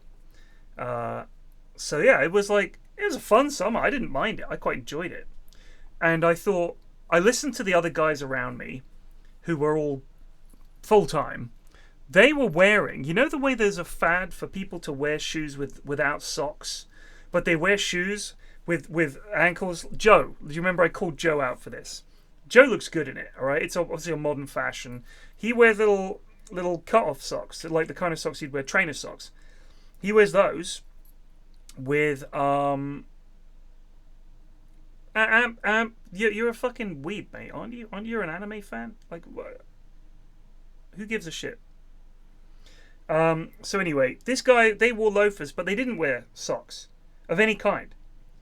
They just wore shoes with trousers that were slightly too short and no socks. They all did it, and they were all about 5'2", really cocky. And they'd be on the phone. All right, boss man, it's fucking Rick here. All right, son, what have you been up to? Good weekend, yeah? Yeah, all right, yeah. I'm just calling for a change of mind. Yeah, you know me, bud. Yeah. Oh yeah, mate. Yeah, great weekend. Yeah, just going to try and say. And I thought, I can't do that. Do you know what I mean? I can't do that. I'll go a different way, and I'll try to be normal. And I'll just call them up and say, like, hi there, my name's Ted, calling from Exchange of Mart. Do you need any ads this week? And they'd say, let me have a think. I'll say, go for it. So they'd go ahead and they'd come back and they'd say, yeah, place 3. It's like, okay, cool. All right. Well, just read me the text for the ad and we'll bosh it in. One thing, and this is entirely up to you, but if you want, you can do a little bit extra than you would do normally. It won't be too much more. And we can put some bold print in your ad, put like black lines around it. Just makes it stand out more on the page. Otherwise, you're just lost in a sea of adverts. Yeah, sure. Yeah, that sounds good. I killed it because they hated these other lads. And when I say killed it, I mean I was the top salesman the second month, not the first month. The second month I was there, I got a bit of confidence. I was number 1 on the whole team selling to trade. They were fucking livid. I got a bonus. It was like 250 quid bonus. And they were like, what are you giving the fucking students the bonus for? Because it was our summer job. It was just, I just talked to them. I didn't try to oversell them. I just thought if I just talk to them normally, maybe they'll just buy stuff. Because they probably hate salesmen. I thought they're salesmen themselves. There's no point trying to put on the patter. They invented it. They're car salesmen. And it worked.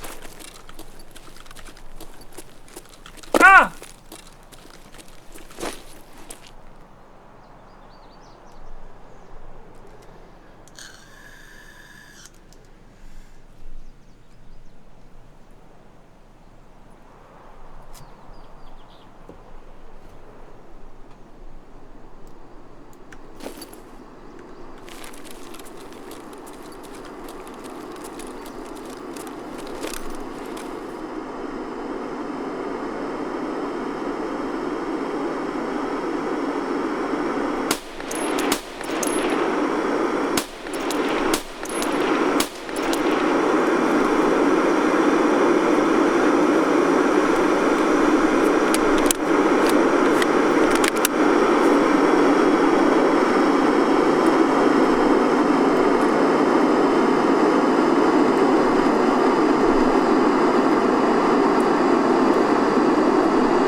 Killed a lad.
Christ.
I just want to loot the lad I killed. Alright, chat. I'll let you guys decide. I killed a lad up there. Do we just leg it up there? Do the power flop? Get his dog tag and get and then see what happens. You know what, chat? I'm just doing it.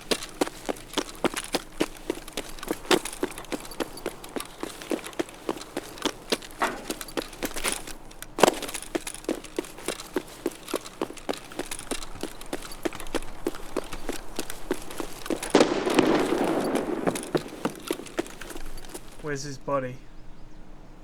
There it is.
Кепка!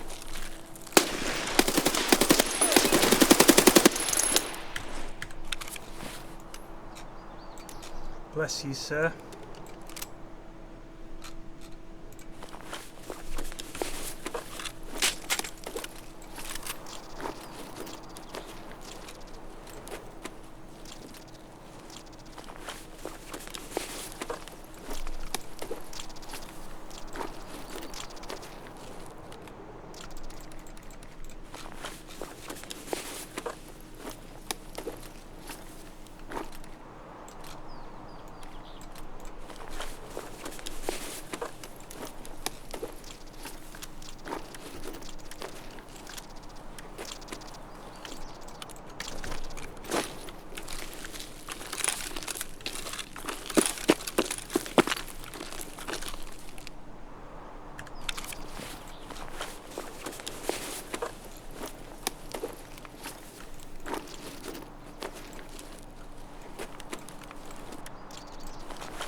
I don't say anything when I'm concentrating, I apologise.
Okay, what the fuck was that?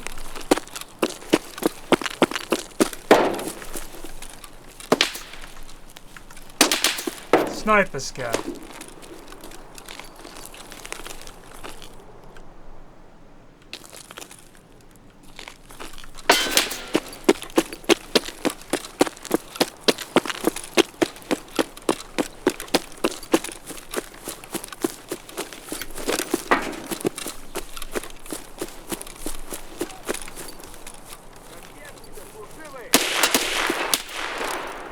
Идет трахать тебя и всю семью, говно собачье! Жлоб вонючий!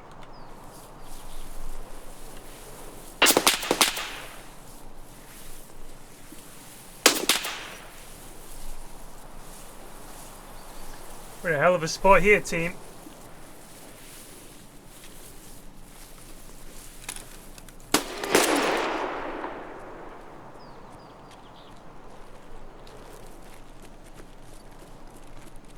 Вот он!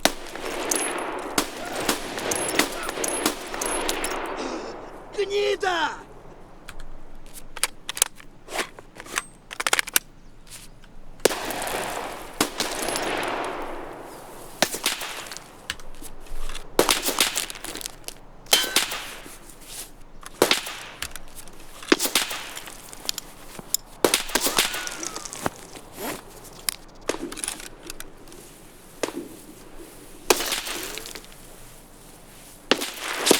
Fuck! I couldn't even see him.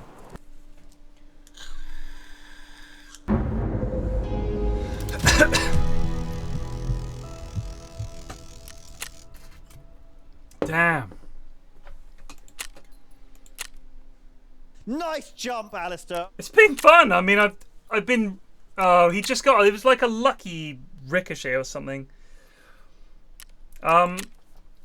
I mean, I've just been. I have not attempted a quest, Bob. I've gone in with just dog shit and just don't meet scavs. Killed a couple of noobs and that's that. Nice jump, Alistair. It's been a laugh though.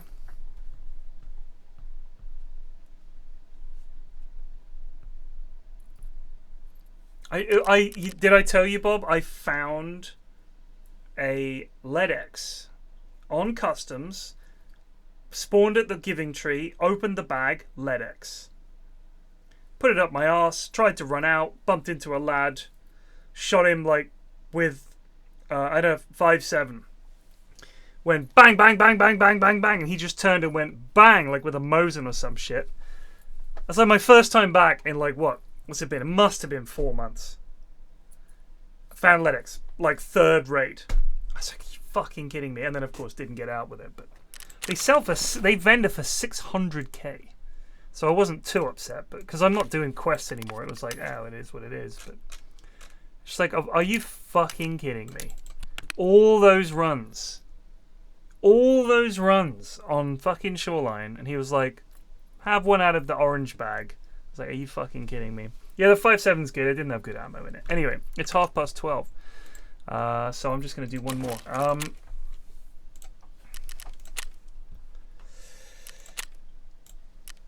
Customs does seem a bit more fun than Reserve, in all honesty.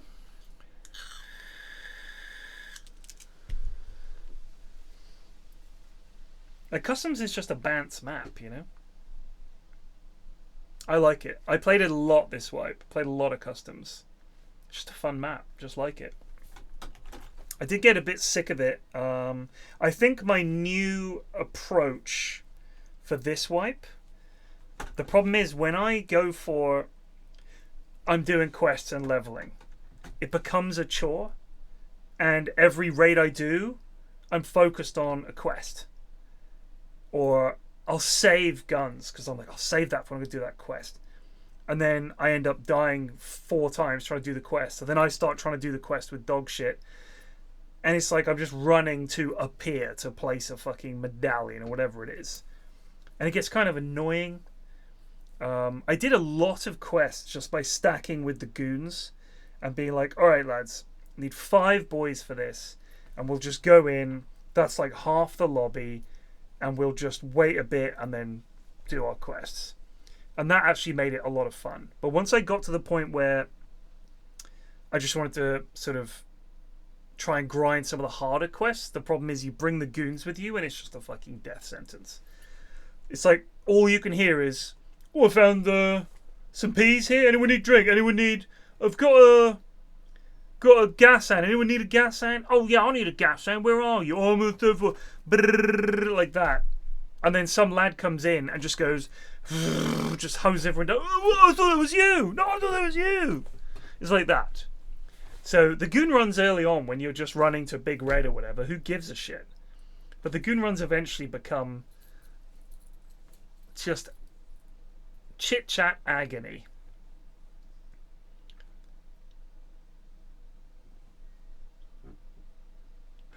There should be another poor lad we got with tonight. It's called something like exclamation mark deserved.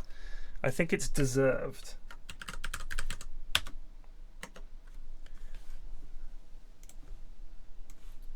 I didn't kill any. I think Yeah, this should. well, by the way, if you kill me, you get only the loot. So I can give you if you want. Yeah, what do you got, bro? Let me check.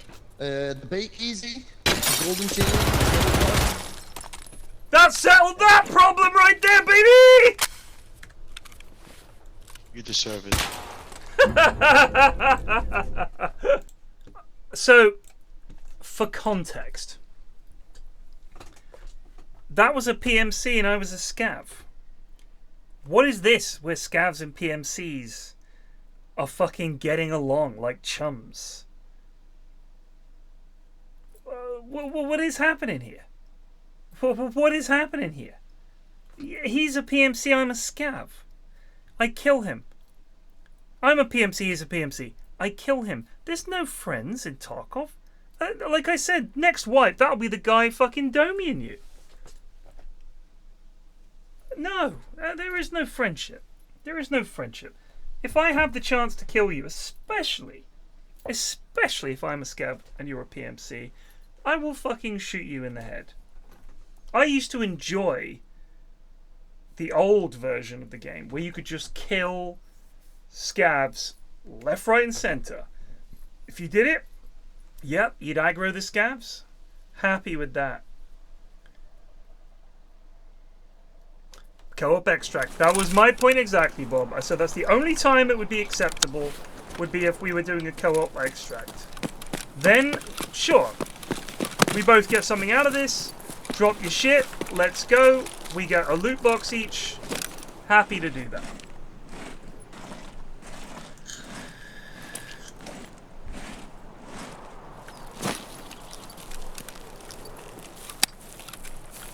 That guy was looking for a 1G phone, like the gold phone. I'm not gonna be your mate if you're looking for the gold phone. Are you out of your mind? The Santa strap was my favorite thing I've ever done in Tarkov. That was gold. Nothing to do with Bob being a bad influence. It's just logic.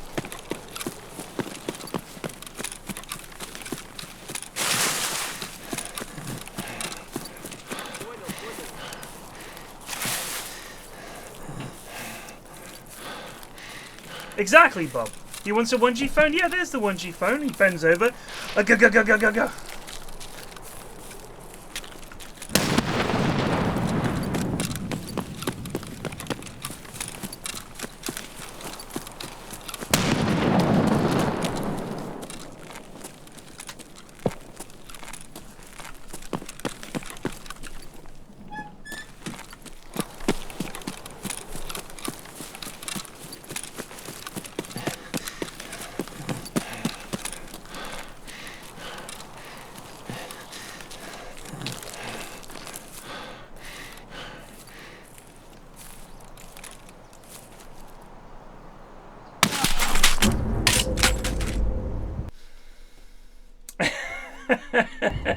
Exactly. Bob knows what's up. Balding male 538.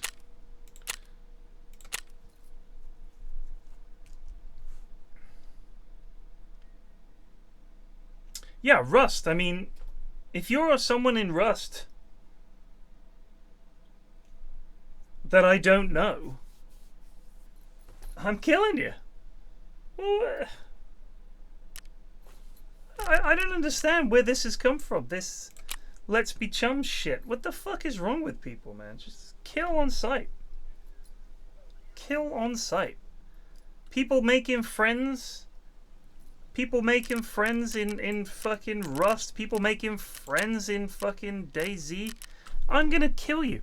If you're stupid enough to try to be my friend in a game where when you die, you drop everything you've got on you, sorry, my friend, but you've turned up to the wrong video game. You're in the wrong place. What are you thinking? We don't know when the wipe is, Bob. I've got so much shit. Tonight I found 2 weapon repair kits and a lab's keycard. I died a lot. But I need to burn through these guns. I'm going to do it. I'm going to be on tomorrow playing this. Anyway, it's getting late. If you guys want to join me tomorrow. Right, but here's the thing, Cinny. You're saying we can chill. I will never chill. And I'm just saying I don't want to be judged for doing the right thing. If I get the opportunity to kill you, if you're a squad mate of mine, no fuck away. I will absolutely back you to the hill. I will die to defend you. But I'm saying that if I see a lad trying to be friends, it's the end for that boy. It's the end. I don't appreciate it. I don't want it and I don't like it. It smells. It smells bad. You were there for Poor Lad 5. Exactly. I will see you guys tomorrow for more COV. Peace out.